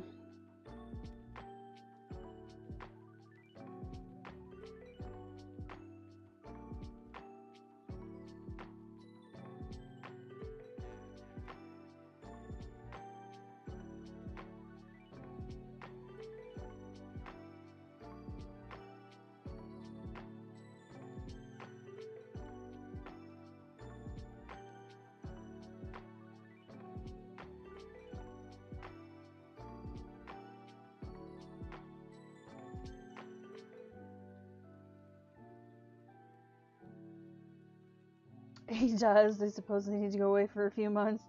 I don't know what happened, like, but that kid would not eat anything. Like, to save his life. And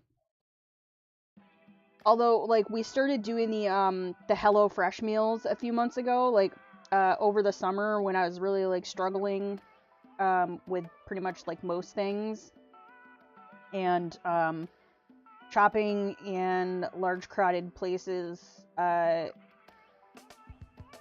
give me anxiety, so like I would end up going and buying a bunch of crap and not really anything to like legitimately make anything. So I do the HelloFresh meals like three times a week. Of course, now they're just like, oh, is this a HelloFresh meal? It's a HelloFresh meal. And if it's something like I make, I get like, oh, it's not a HelloFresh meal. Oh, like, I can come up with some things on my own, thanks.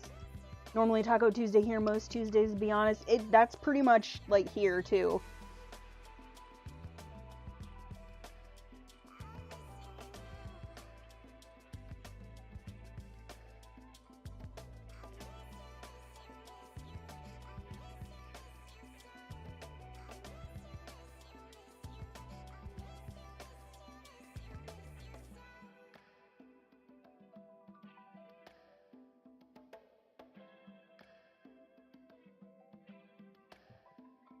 But yeah, he really grew up a lot while I was gone. Both, like, physically and also, like, mentally, emotionally, etc. Like, there was one day he butt dialed me and like, so I got a voicemail. I didn't even recognize his voice.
Hey, Rainbow Kitten, how are ya?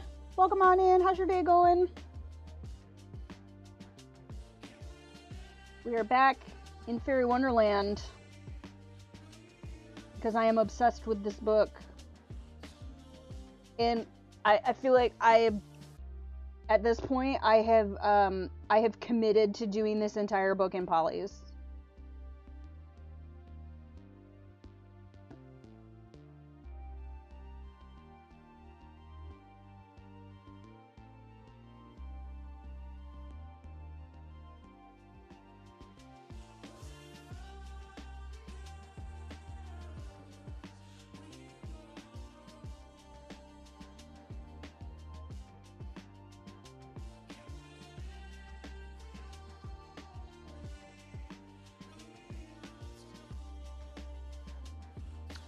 This is Fairy Wonderland.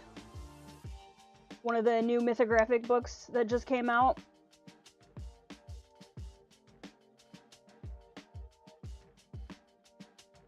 I just really like the the way these pencils behave on this paper, and we did the magical pomegranate that everybody is like, oh my god. Moved everything outside. It's a gorgeous day. Nice. I'm glad it's nice where you are. It's kind of junk where I am.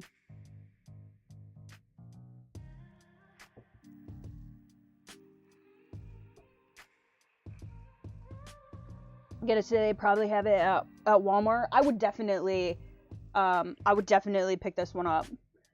Like, some of the mythographic books I like really didn't like speak to me. And I wasn't gonna get this one, but I watched somebody's flip through of it, and I was like, "Ooh, there's some really cool images in that one, particularly the pomegranate." So I snagged it, and I actually finished that page like pretty quickly. I'd say it only took me about like 6 or 7 hours over the course of a week. We did a chunk of it on a live stream last week, and then I just worked on it a little bit at a time when I was doing other stuff at my desk. And then I started working on this one.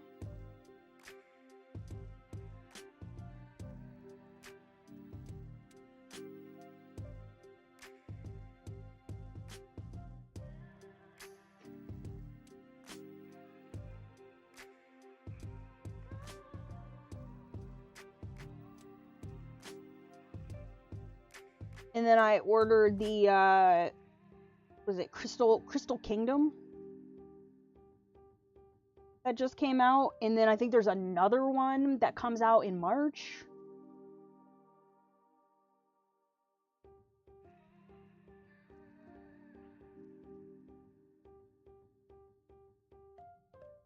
And then there's a few coming out over the summer.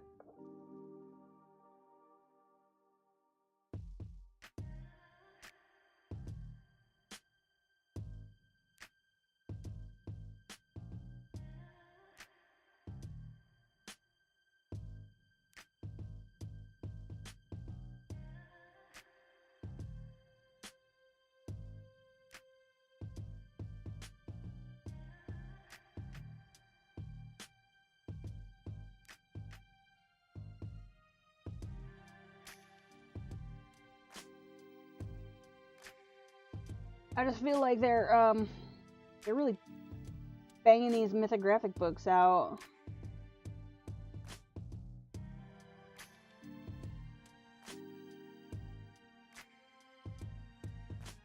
Don't have any mythographic books. I'm in love with this page, so I'll have to look for the flip through. I have a flip through up on my channel. It was, when did I do that?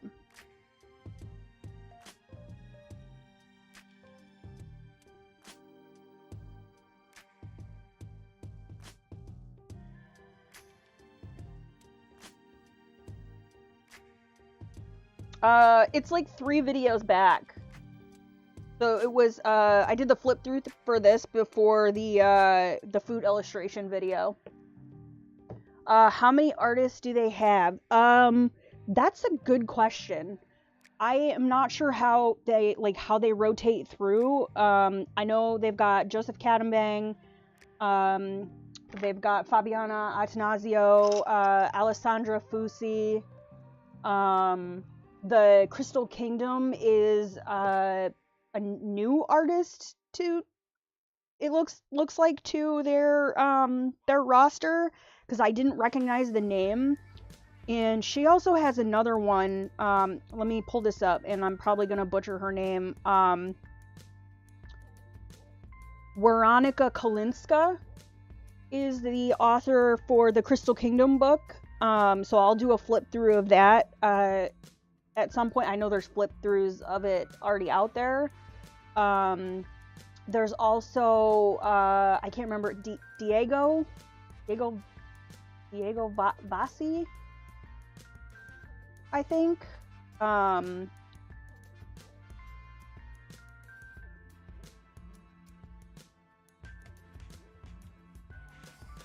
me see if I can find.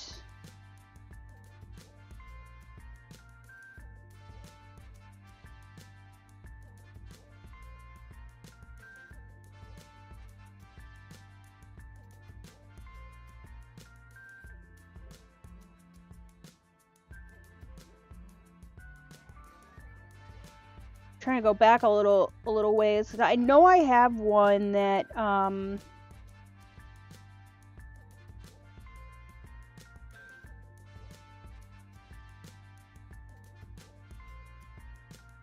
is by,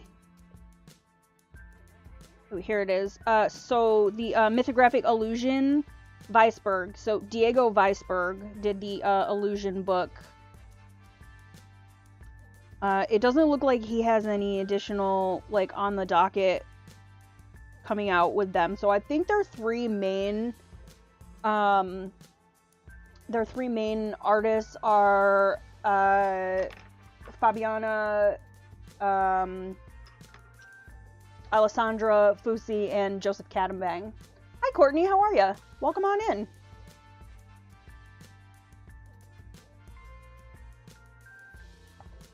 No wonder they can bang the books out like that. Yeah, they come out like back to back. I know,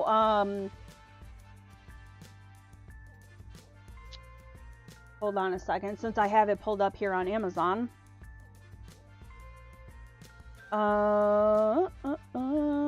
So we've got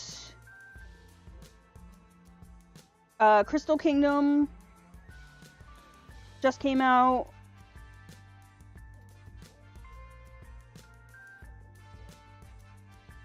I might have to go like into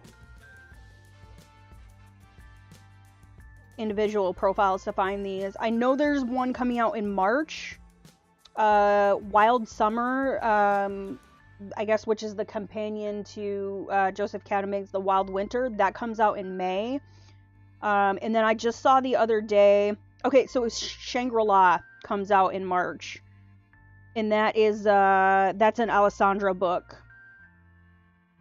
And then, Wild Summer comes out in May. And then, I thought there was one in July also. But then, it also looks like, they have a new artist coming out with one, in September that I'm actually super psyched about. It's called Magic Apothecary. And that's by Shelley Carroll.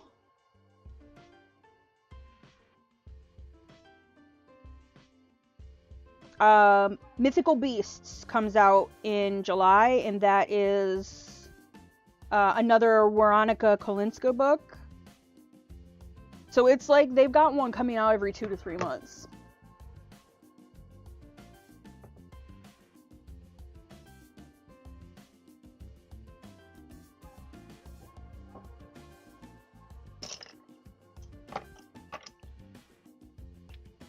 How's your day going, Courtney?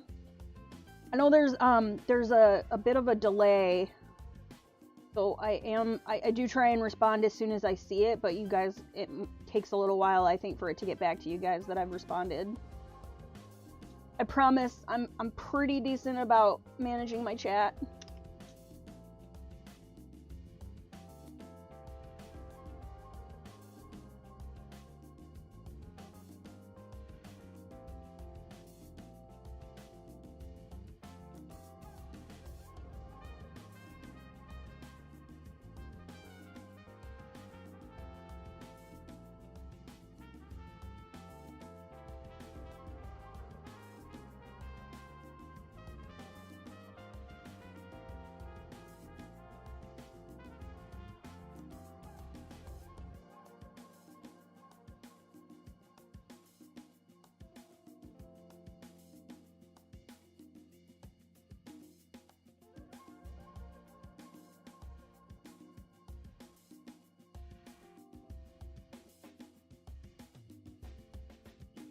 Too many of you are collector. You certainly aren't coloring in all of the books.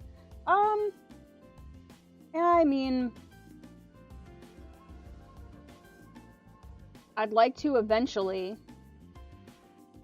I have been trying to be more mindful of that. But yes, I do have a lot of the mythographic books that I have not colored in yet, but it's on my list.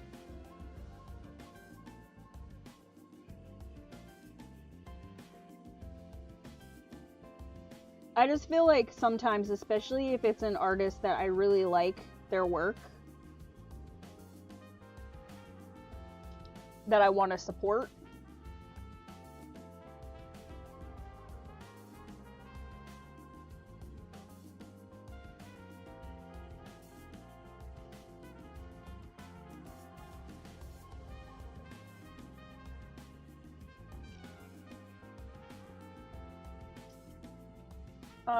Not you, the mythographic publishers. They publish too many back to back. Yeah, they do them every 2 to 3 months. It seems like.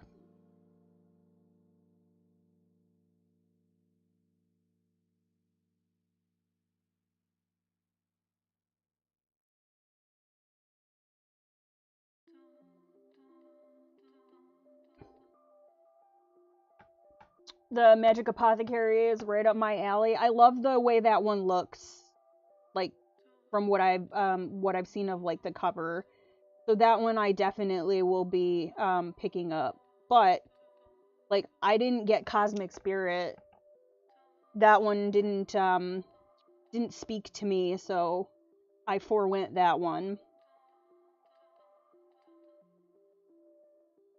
But then there's also like, you know, when they have a new artist you know, you kind of want to like get it to see if you vibe with that person's style. If you really like Fabiana or a particular artist and buying their book under, yeah. So like I will more than likely buy anything in the Mythographic line that Joseph Kattenbang puts out because I really like his books.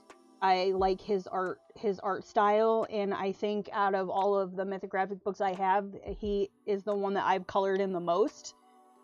And then on like beyond that, it'll be, you know, if they've got somebody new and I want to, you know, see what they're about, or if it's like a subject matter that I really enjoy coloring. Like if somebody released a Mythographic book about food, that would be in my cart like yesterday. Which incidentally, I wish somebody would do a Mythographic book with food.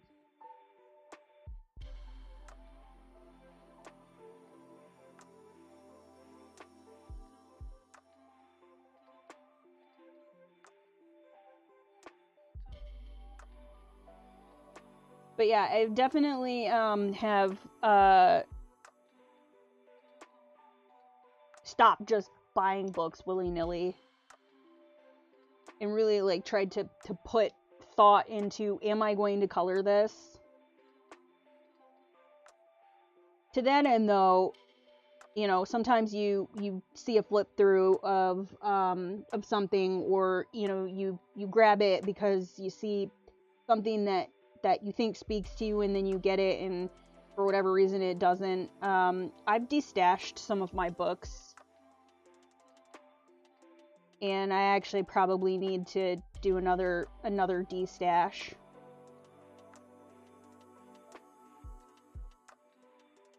They're really expensive there, so you don't have any. That's a bummer.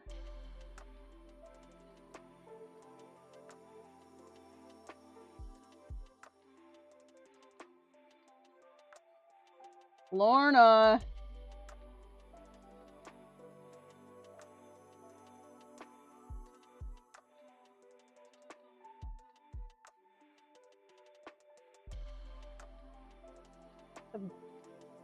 Don't know what she's doing.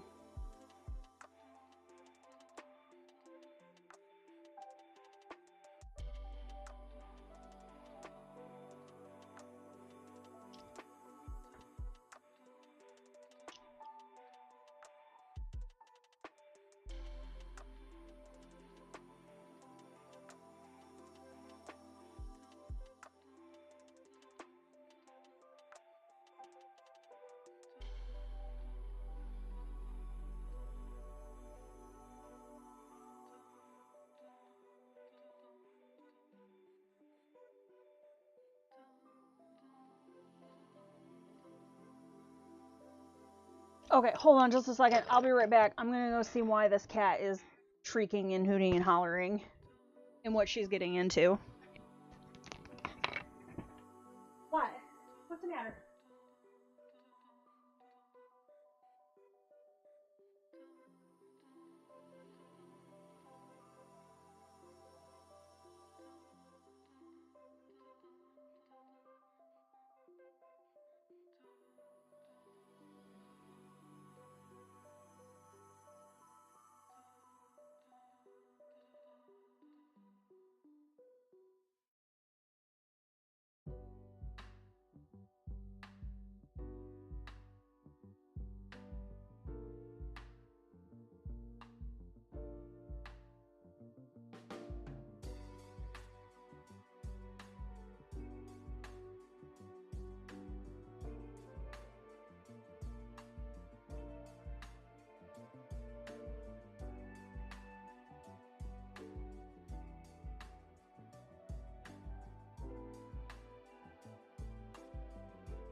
Okay, I'm back. Hi, Emily. How are you?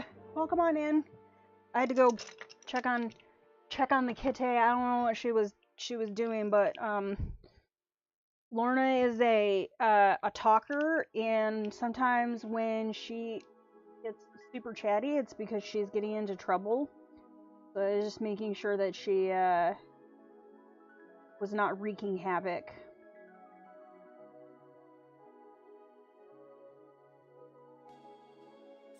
How's your day going, Emily?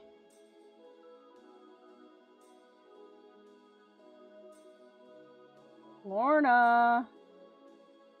What? Come up here. Come up on the desk. Hi. Hello again.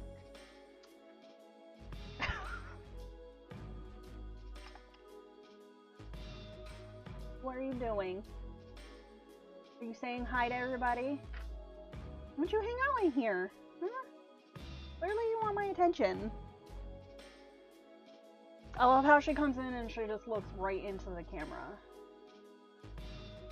Why don't you sit here?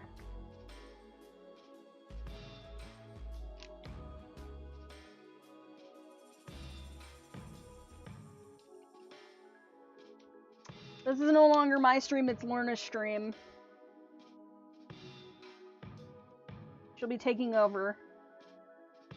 I'm not sure how that's going to work in terms of coloring because she doesn't have opposable thumbs, but...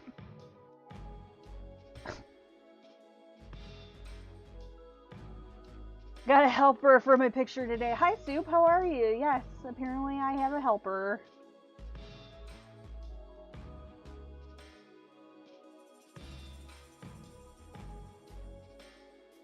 At least this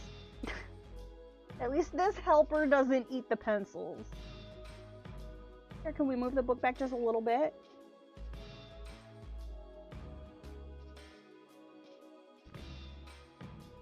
Dip her paws in some paint? Oh god, that would be... Oof, duh.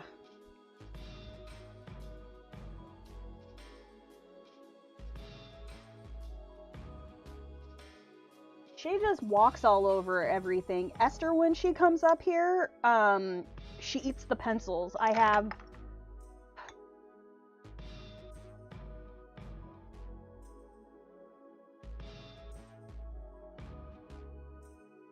Yeah. Tattoo marks. I'm gonna have to figure out why my camera, like, will not record because it does not focus on this mode.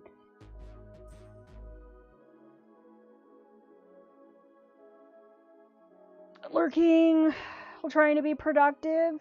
I'm alright. Hanging in there. Ahead on my chores, so that's always nice because then it gives me time for, like, bigger projects and more content creation, so I'll take it as a win.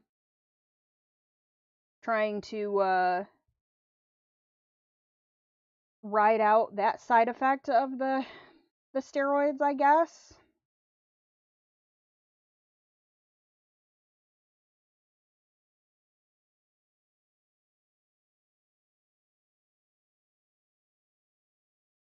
What are you doing? Don't pull on that. Oh gosh. Ouch, ouch, ouch. Hey, hey, I'm not a scratching post.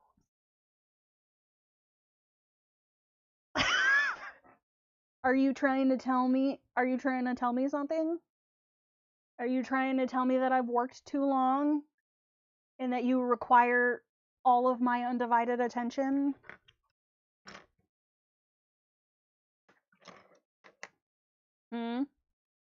Perfect place to sit, right? Perfect.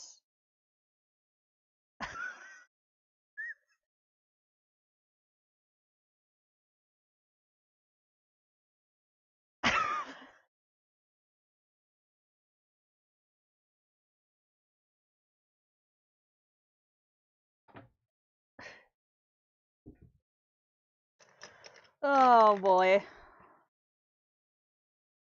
I think someone has decided you're done. I feel like she's trying to tell me that, but she just heard somebody in the litter box outside my office, so she had to go spy on them. We'll see if she comes back.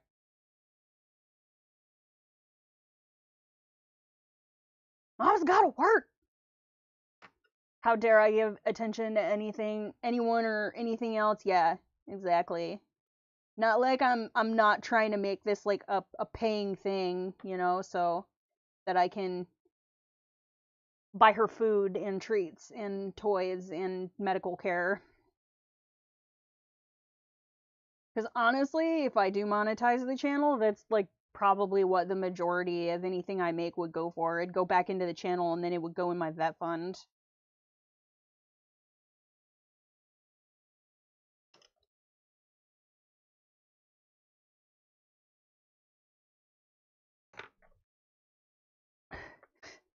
Cat stream, yeah.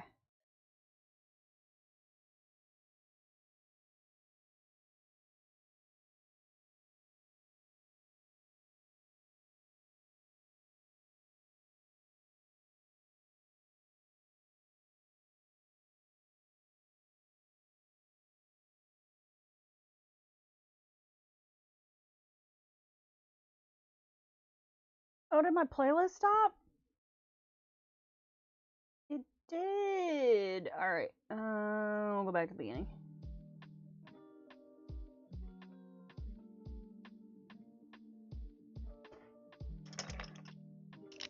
I really like the way this is turning out so far.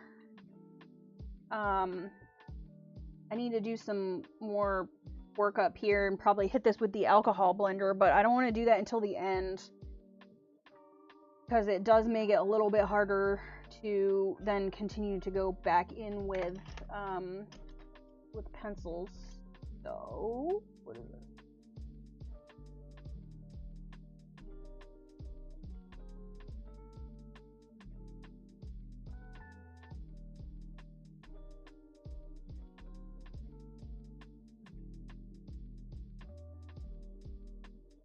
It's looking really good so far. Thank you, Soup. I appreciate that. Are you you're streaming today, right? Because doesn't the Alan Wake DLC drop for DVD?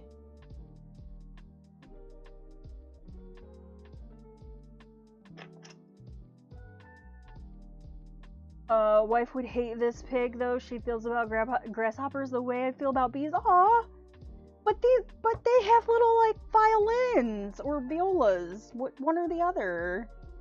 These guys are just out here trying to make a living, you know.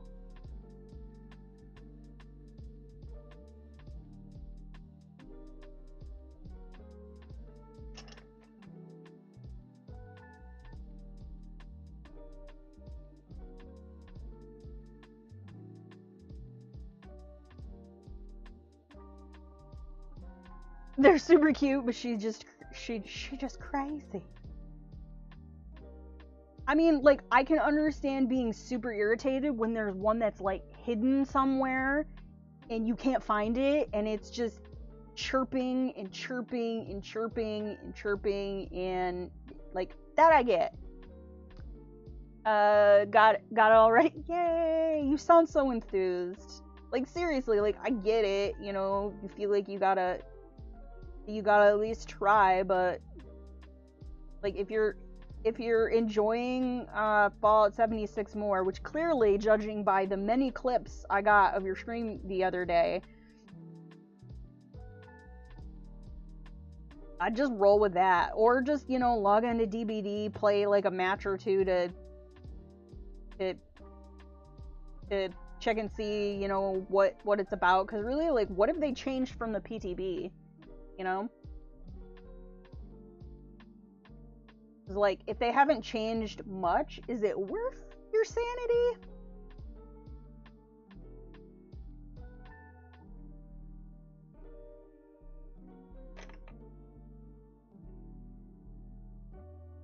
Thank you again for all the clips. I'm gonna throw some on socials when I can. I want to go through them, and if it'll let me download them, I wanted to do like a I wanted to do like a little like compilation thing. Especially like clips of like different outfits. Like the style of Willow Karen.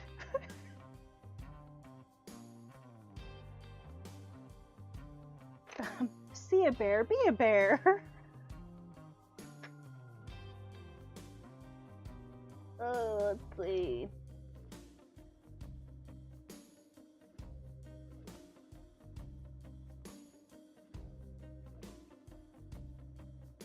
My hope is I can get a lot of new Billy and Blight, so maybe the games won't be too bad today. Hopefully.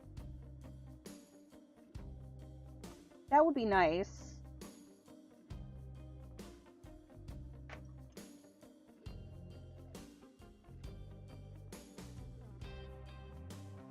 But then it's like, hopefully that people will, like, be playing it to, like, you know, not be sweatlords.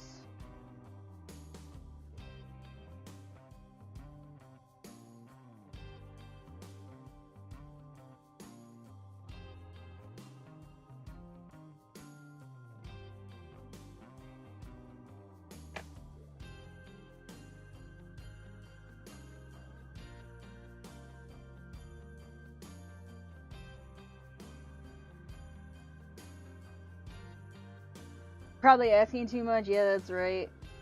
And it kind of feels like now that we've met the wholesome community that is Fallout 76, that, like, going back to DBD is just like, ugh.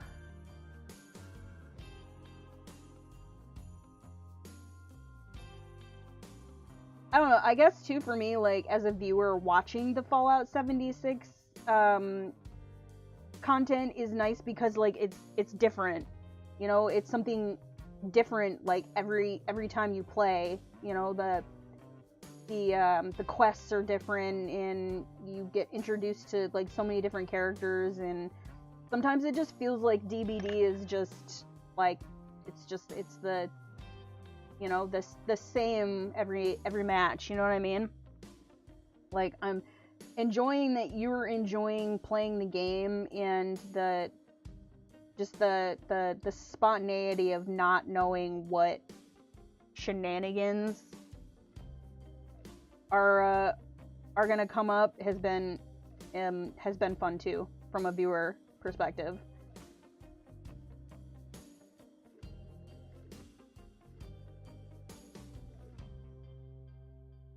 Time goes. Yeah, I know, man. You've been streaming, like, super late.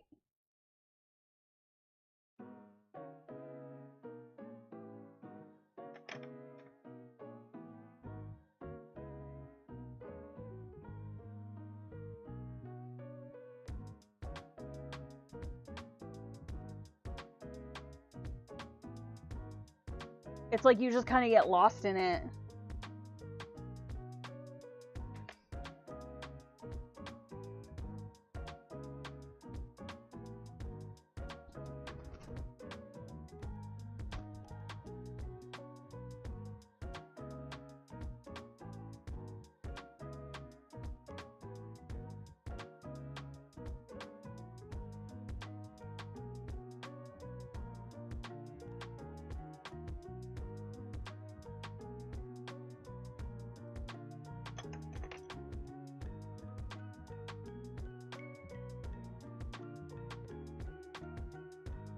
Just exploring the world is great. Yeah, and, you know, like, we come across, like, I like it when we come across, like, just randos, you know, that are like, here, let me gift you some of my cool stuff, and then they just disappear into the ether.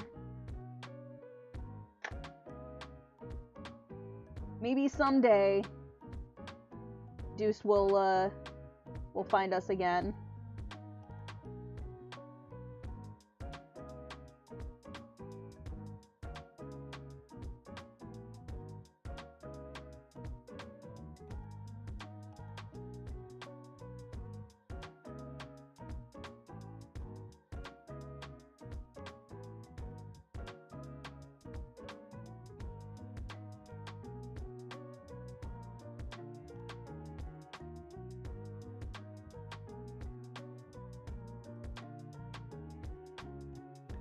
Plus, they have new content coming out in March, don't they?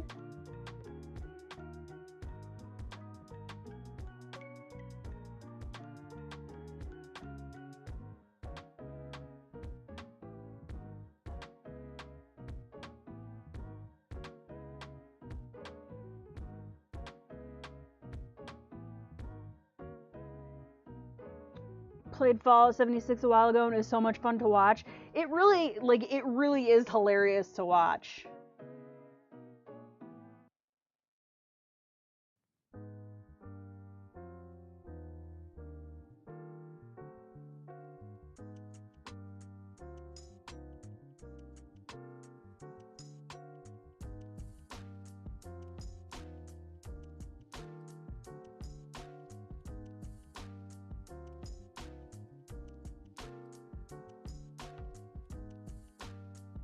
Some other updates before March. Ooh.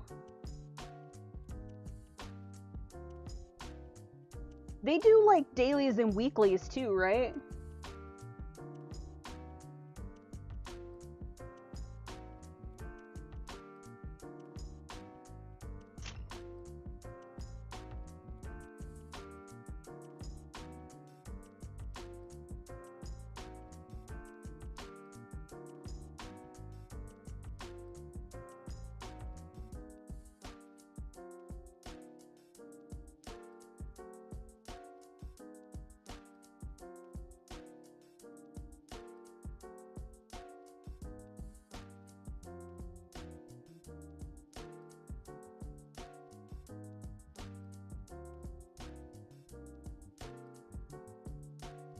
Events you can trigger in some areas. Ooh.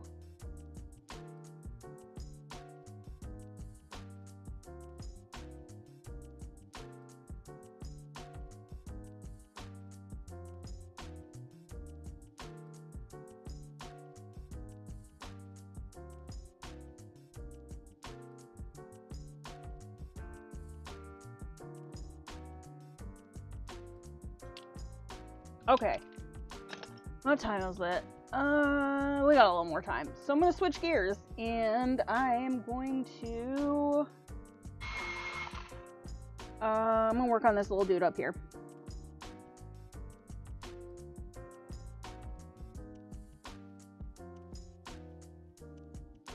So I want to try and keep the top of his head a little lighter, because he's like right in the lanterns. So I might just hit the top of his body with the yellow pencil and give him kind of a glow, and then focus more of the darker tones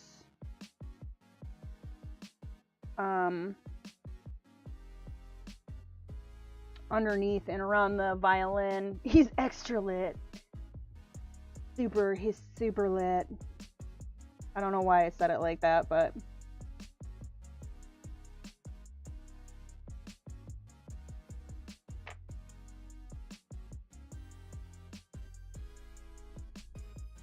I don't know, I might have to bring out a different yellow. Or maybe not. I don't know.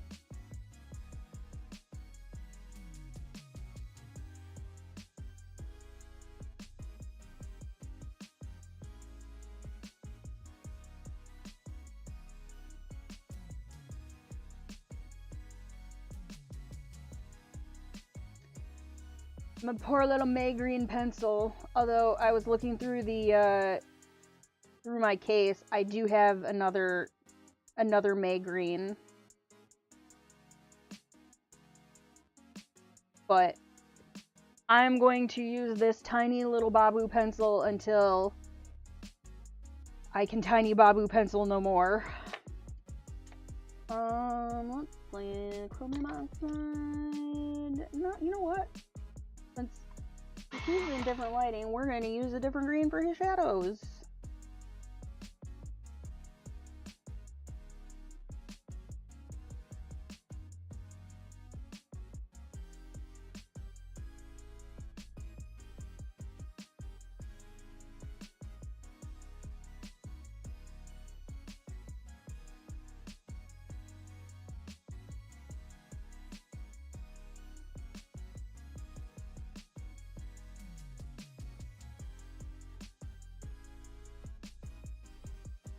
We going for the extra long stream today.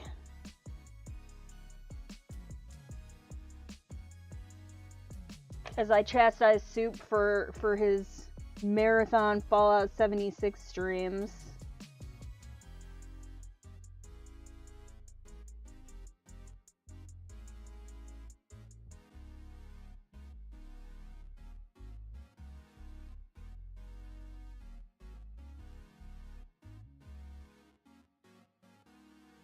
Okay. Do your thing, my friend. I'll be here for a little while longer.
Okay.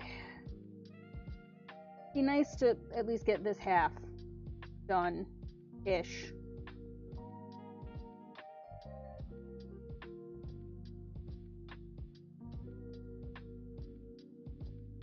Where are you, Indigo? Why can't I find you?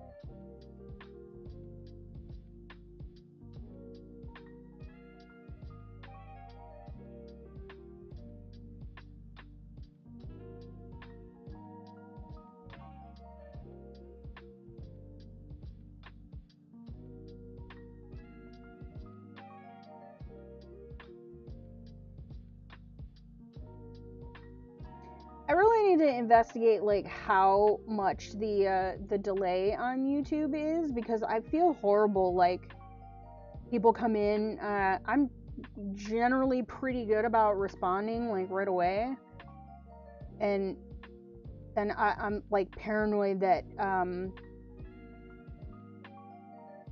people think I'm ignoring them, and that is absolutely not the case.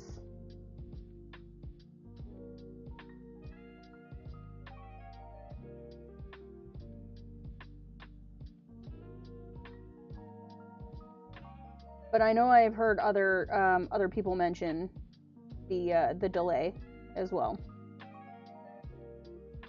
Okay, so now I need to kind of plot out where the light would be on the trees. So we'd have some here, and probably here.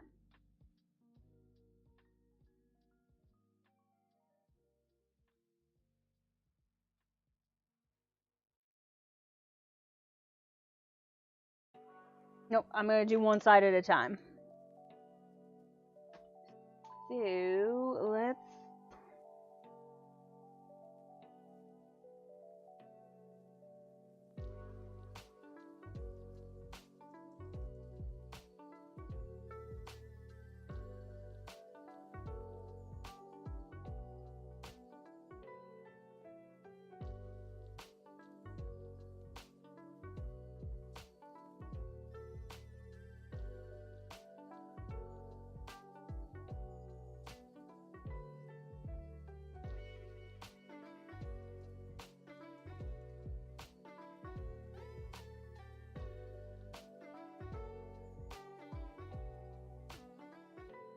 I think most people know that you can't keep your eyes glued to chat while you're coloring. Well, it's just that, like, I don't know. It's just like if it's an a seriously like extended delay. Like I was just like this conversation that we just had back and forth about like Fallout 76. That one moved like pretty quick. Like we were a little bit more synced up. But if it's like a seriously extended delay, then I need to investigate what I can do to hopefully like cut some of that down.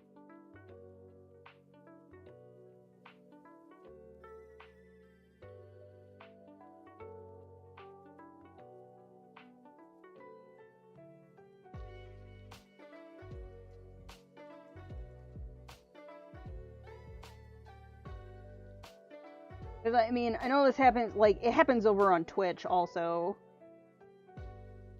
But I definitely don't think it's as, I don't notice it as bad over there.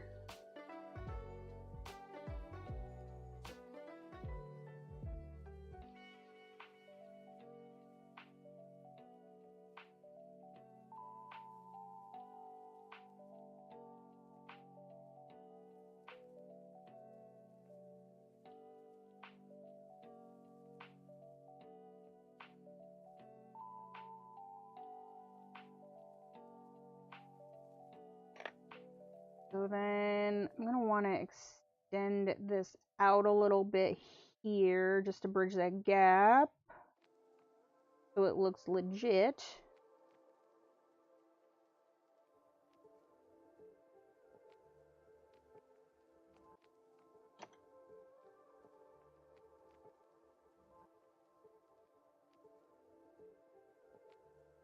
Do I not have any other browns out here? I thought I did. Oh, I got this brown, the light brown. Thought I had a darker brown out here, but apparently it was just Caput Mortem Violet. And I'm also, let me see. Since I have one here, we're gonna fix that.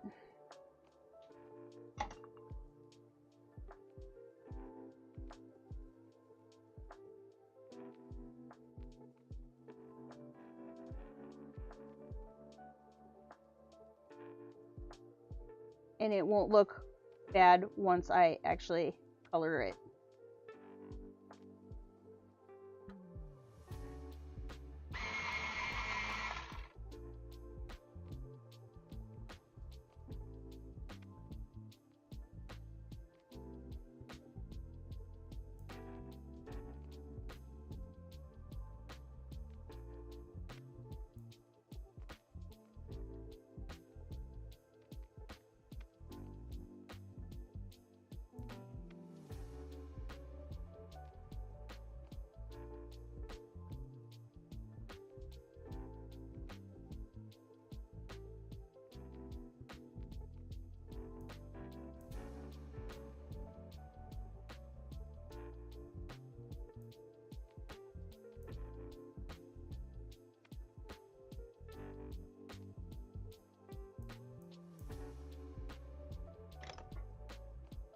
Was I legitimately using the Put Mortem Violet for my darkest brown? I think I was. You know what? We're gonna roll with it. This is coming together so well. The lantern look like they're glowing. Thank you. I appreciate that. That's what I was going for. I was a little worried that they were all gonna end up like looking the same.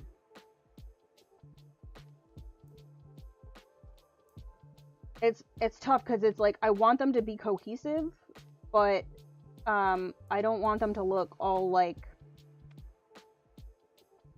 the same, so trying to like vary them up and add, you know, unique little like details.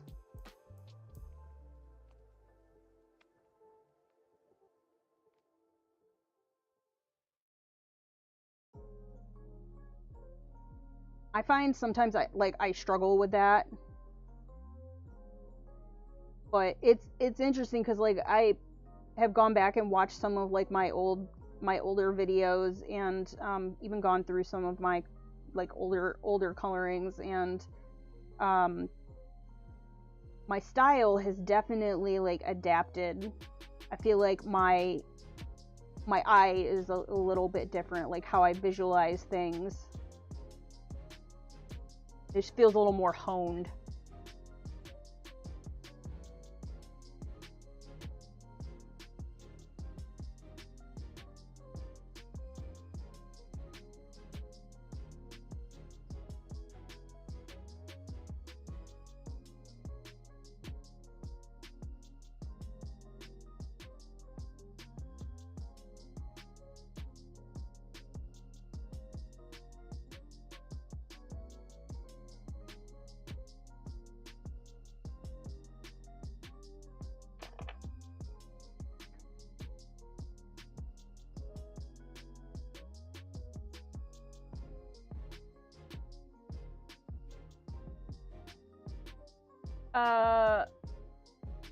I struggle with it too. I don't want to add a gazillion different colors, but don't want everything to look the same. Yeah.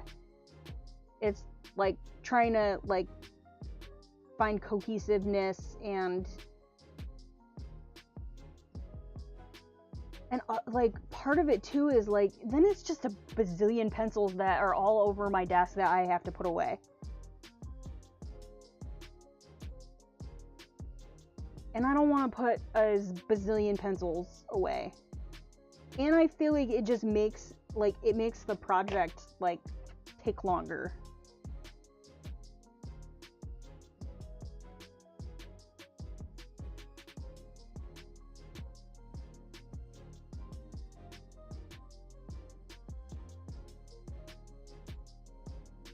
My lanterns don't look all the same. Well, good. Thank you for affirming me.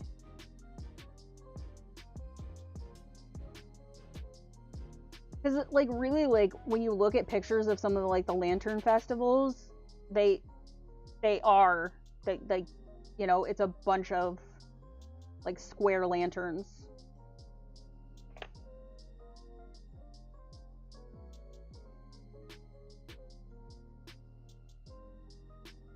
So then it just becomes about varying up the lighting and whatnot.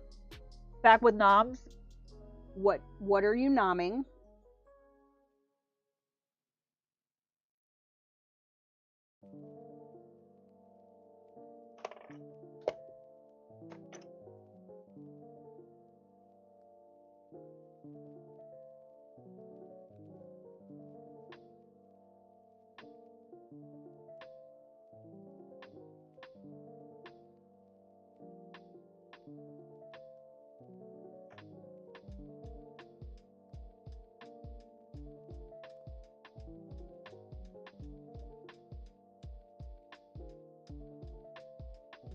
Okay, I am going to have to bring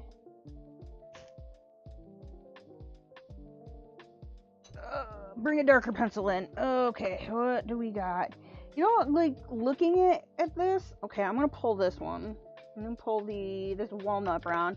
There's not really like a super like dark brown.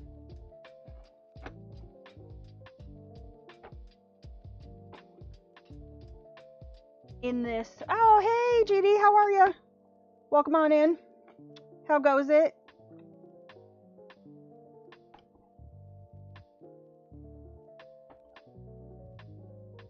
Yeah, there's not really like a very dark brown in this pencil set.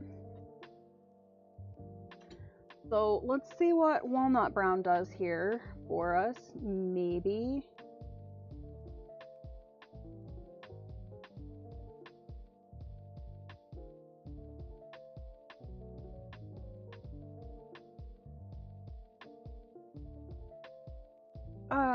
The other thing I find with the polys, and it's something that I am trying to like work on, is as I'm layering and blending them, especially on like, so on this tree branch, I feel like I lose a lot of like the line work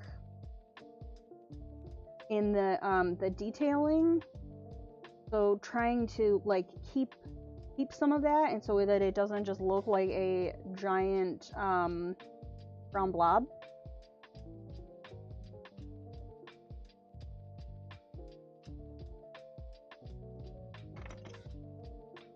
Walnut brown is pretty dark. I darken it by mixing it with indigo, but that's for fur. Not sure how well it'd work in a coloring book.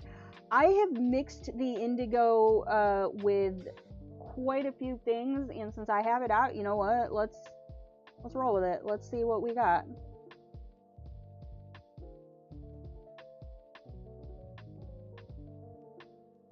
I used the indigo on the pomegranate for my shadows on the pomegranate. I actually also used it for the shadows on this grasshopper over here.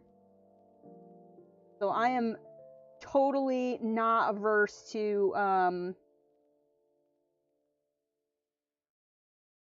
busting out the dark indigo. Just tuned in, so you must be home from work then. I always forget how far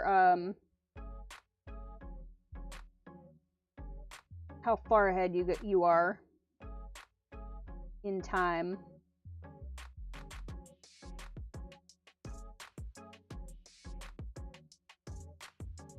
Yeah. I like the indigo. I use indigo for everything. Yes. Indigo gang, rise up.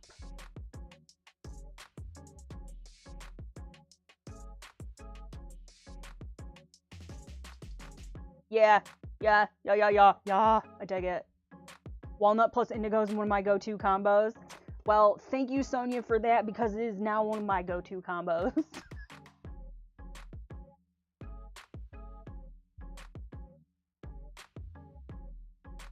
Done great with the layering. It legit looks like professional work. Aw, thank you, Soup. That means a lot, because these pencils are a bit of a bear.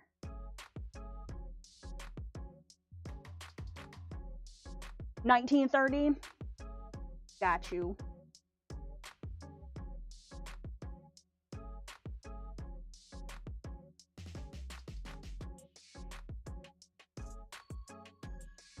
Like, I don't even know why I took that black pencil out of the case, because it's just going to stay on my desk till it's time to put these away.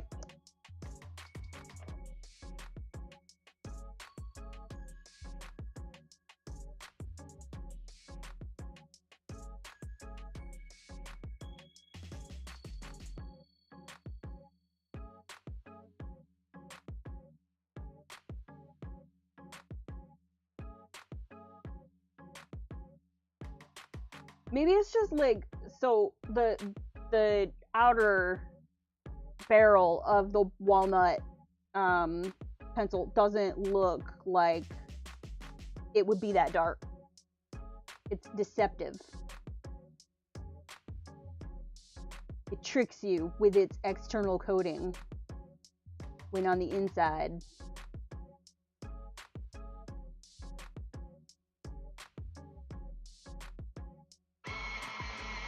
My black poly gets used for taking notes. I apparently have used mine at some point in the past. I have 2 of them because I'm a dum-dum. So I bought the small set of these. Well, Yeah, I bought like, what is it? Like there's like a 72 and then there's the 120. And I was like, I'll just get the 72. I don't need 120 colors.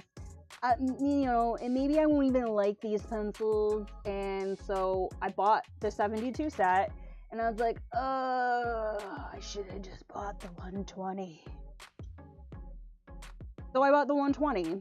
I think was that for my light fast pencils? I did the same thing with the light fast pencils too. I bought a small set and then I went on a field exercise and came back and was like, oh, money, and bought the big giant set. But yeah, I think I have two, and one of them has gotten used. One of them has most definitely not gotten used. I just like, I don't know, I'm really into this whole like dynamic shading and highlighting and split complementary type deals.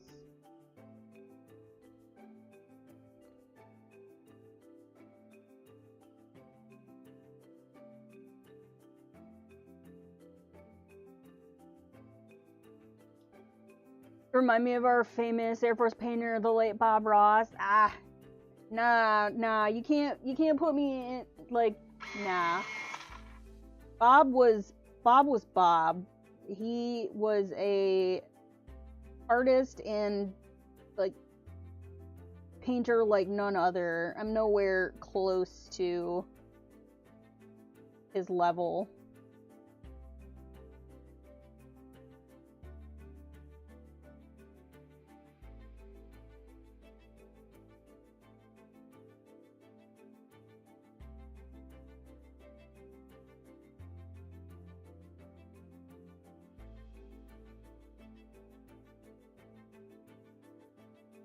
Happy little lantern. The happy little lantern.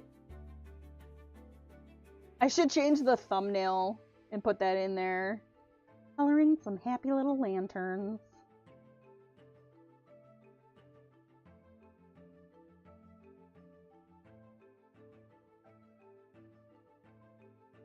Oh god, and then I gotta blend all of this, and then I gotta layer some more. I'll probably hit this with the alcohol marker, but I need to put a few more layers down, like up here, before I do that, before I start mucking about. I feel like I've accomplished quite a bit on this today. Like, I got a whole, like, quarter of the image done, so... I'm trying to decide. I got about 15 more minutes. Let me...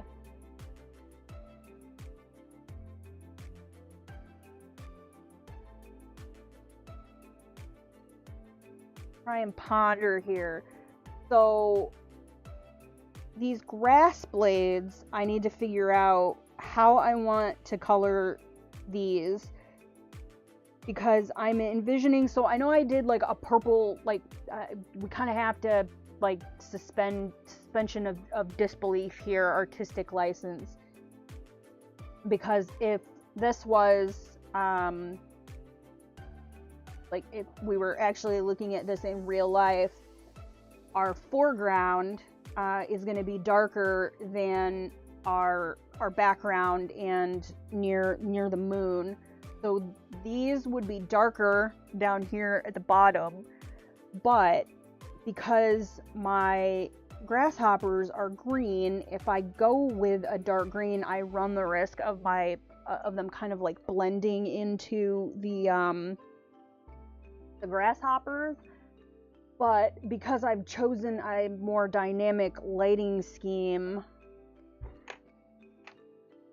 I am not exactly sure how I want to do the foliage.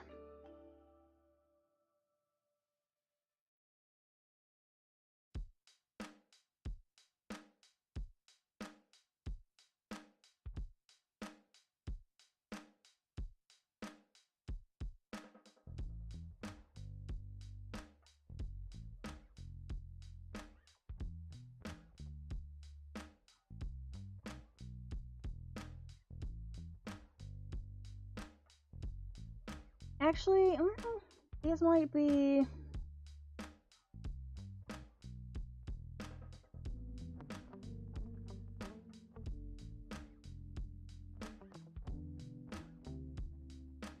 The violin playing grasshoppers need to be realistic, but I mean, well, they kind of are. I mean, I colored them sort of realistic.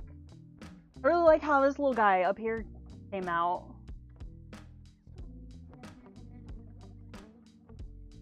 It's just this stupid foliage.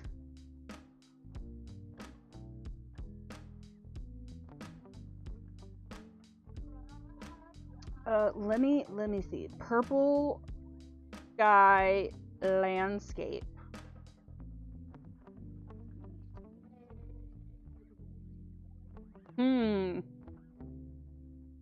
Well, of course it's giving me all like digital type.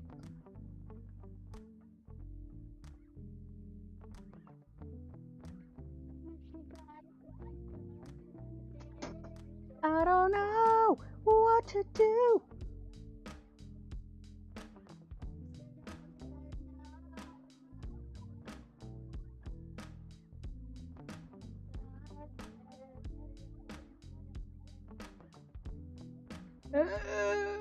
Why?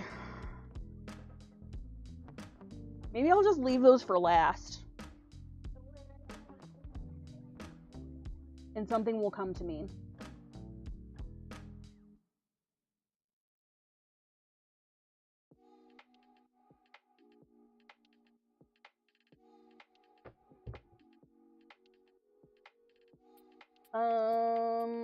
So I went a little too dark on this, so we're gonna erase a little bit on this tree.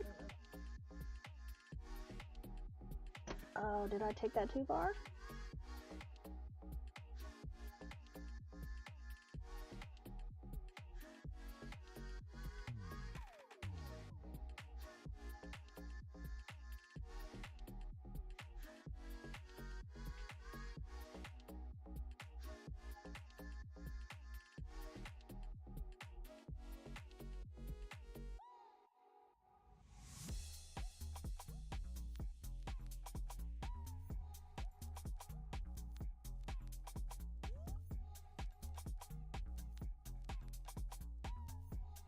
Maybe we can at least get this giant branch done. Let me pull these colors up.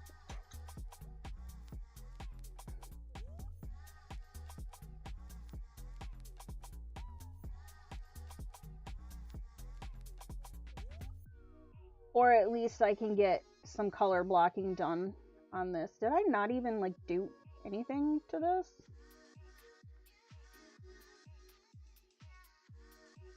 Okay, well, I very softly blocked this in apparently.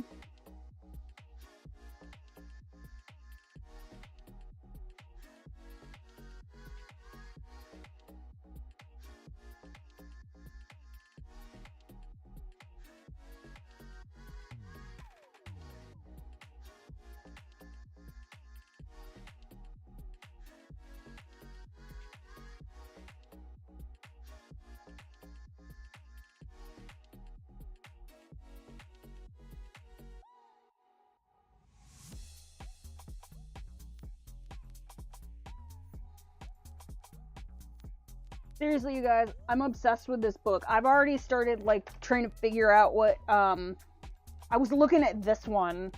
We're shifting gears. But, I was looking at this one for possibly my next one.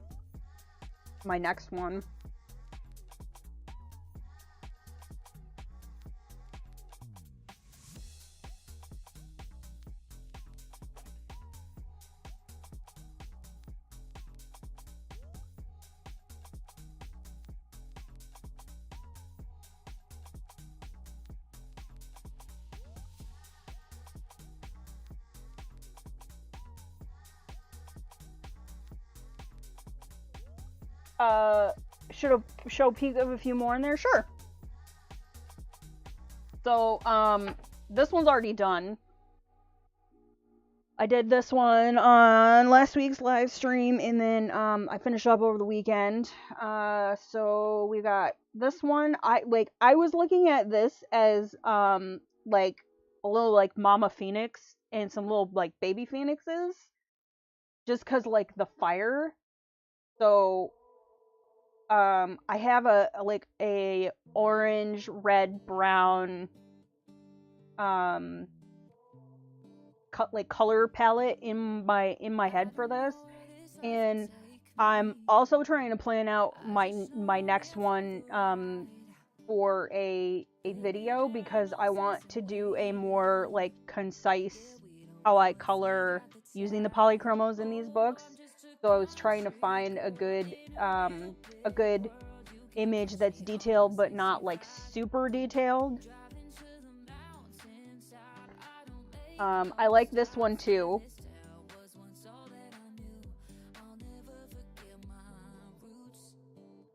But I don't really have anything like in my brain like color palette wise, and like I don't want to do the book from like cover to cover. I'll probably skip around. Mama Phoenix sounds great. I think that's what I'm gonna go for with that one. Let's see what else we got here, because there's a flip through on the channel. I like this one too. We talked about this one on the flip through, where I was like, what Pokemon does this remind me of? And Sonia was like, oh, my resident Pokemon expert is like, oh, it's Psyduck.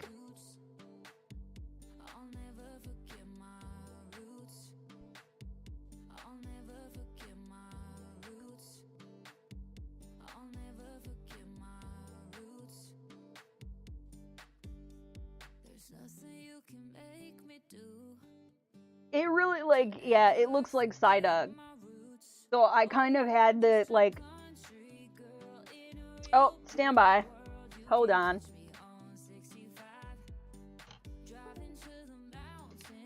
All of this blackness. Swapping batteries.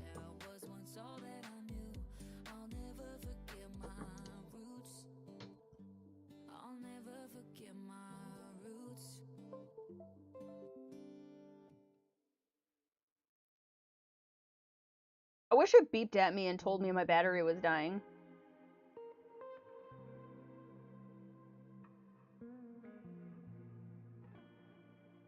Walking Pokemon encyclopedia. I like this one too, but I don't have a vision. Although I kind of wonder if this is supposed to be like the little fairy from the pomegranate. Just in that image, you couldn't see her wings.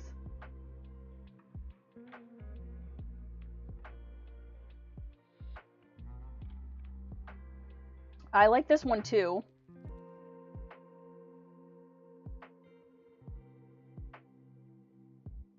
I know about a dozen Pokemon, that's all I need. Lol.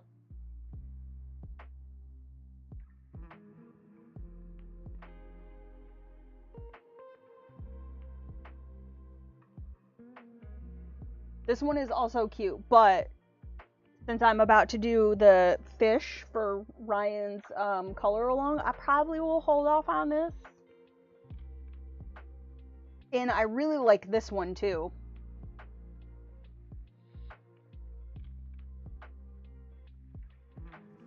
I was just trying to decide like what flowers these are. A sugar glider is an actual glider.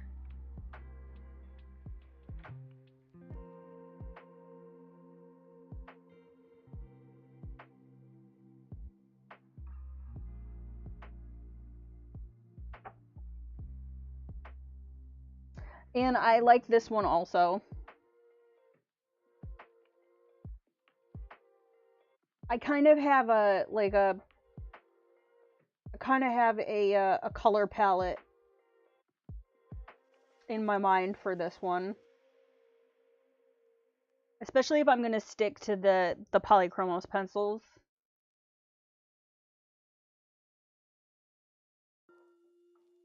And this one, Mr. Tumnus. Like, seriously. That's absolutely Mr. Tumnus.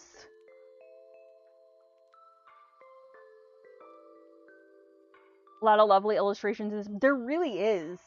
Like, sometimes, even with Joseph Cadenbang's books, I find myself with some of them like, okay, well, that one's cool. Like, I appreciate them for like their aesthetic value, obviously, in the artistry, but in terms of like, how am I gonna color this? I feel like this one, I can see a possibility for just about every image in this book. Maybe not like a finalized like concept, but I can see myself doing this entire book. A lot of options for the color palette on the lion one. I have a very like brown, orange, and brighter yellow. Like those flowers would be yellow, and then the lion would be largely like brown and orange. I have a very like concise palette in my head, and then making the butterflies stand out with like a darker orange.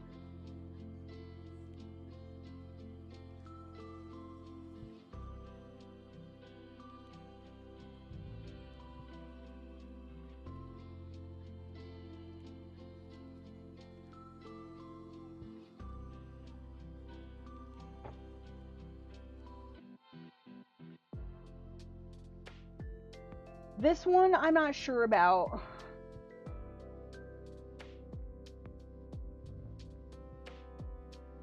I just feel like there's a lot of like elements from different color schemes here. So I'd really have to like think on this one, how I wanted to do this one. I like this one too. This was actually, I actually was gonna do this one first, and then I saw the pomegranate, so. Yeah, I know Soup's not gonna like this one. Lol. But you gotta admit, mushrooms are gross to eat, but mushroom houses and little tiny creatures living in them is kind of cute. I also like this one.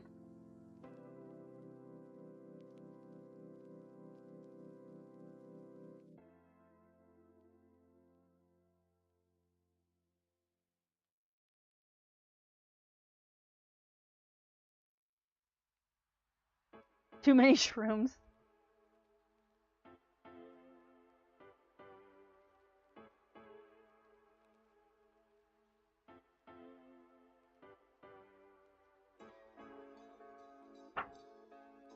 Oh look, more mushrooms. Just for you, Soup.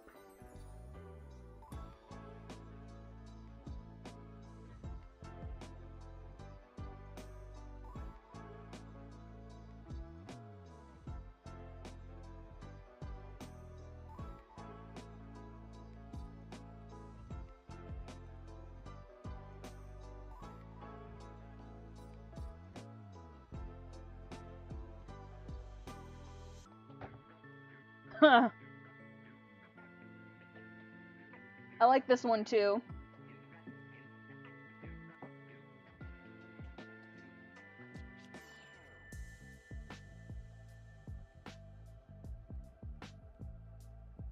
Like, the whole book is cute. But, I think... Let me go back so we can look at what I was working on. I think that's gonna be it for me for today. I feel like, we got quite a bit done. Like, literally, like, almost half of this picture is done now. So I'm pretty pleased with the progress on that, especially with the fact that I'm using Polychromos. So, I'd say between other projects, I could probably have this done, over the next week. It's been kind of nice, because, you know, doing the live streams, I get to sit here and chat with you guys, and then this will more than likely become like the rest of it will become kind of like my personal coloring. So if I'm recording something, this will be the fun thing I do in between like the work stuff. And you know, like if I'm sitting at my desk and modding for soup and whatnot, sometimes I like to do other things while I'm modding and banning people in his chat. But yeah, so this will probably end up becoming the, like, you know, working at my desk while I watch streams and things like that. It's the, I clean something now. I get to, you know, I get to go. I might take this with me this weekend. I'm not sure because I do have, I need to work on February's freebie illustration. So, but yeah, so thank you guys so much for hanging out with me today. I super appreciate it as always. Thank you. Bandhammer and coloring sounds ideal. Man, I am quick on that bandhammer. Like sometimes I I might go quiet and then all of a sudden I just come out of nowhere. And it's like seamless. But I do appreciate all of the support. I mentioned at the beginning of the stream, I am eligible to apply for monetization, but I would like to try and get a little bit more on the watch hours. I think right now I'm at like 3,047, which is like the threshold for tier 1 for monetizing is 3,000, and then 4,000 is like tier 2 when you can unlock. That's when you're eligible to be able to earn from ads. So I'm shooting for consistency, trying to figure out like what I can better do to get my videos like out there. So I have a couple things I'm working on, and so my goal kind of right now is once I hit 3,500 watch hours, then I will apply for monetization, and then kind of, you know, my longer term goal is within maybe the next 6 months opening up a little shop and doing like maybe some print on demand stuff and whatnot, but that's a long-term goal. So so thank you guys, I appreciate it. Thanks for the likes, it helps, you know, people see my stuff. And yeah, there will be another stream on Tuesday, and I have a video coming out on Saturday, and I will see you guys in the next one.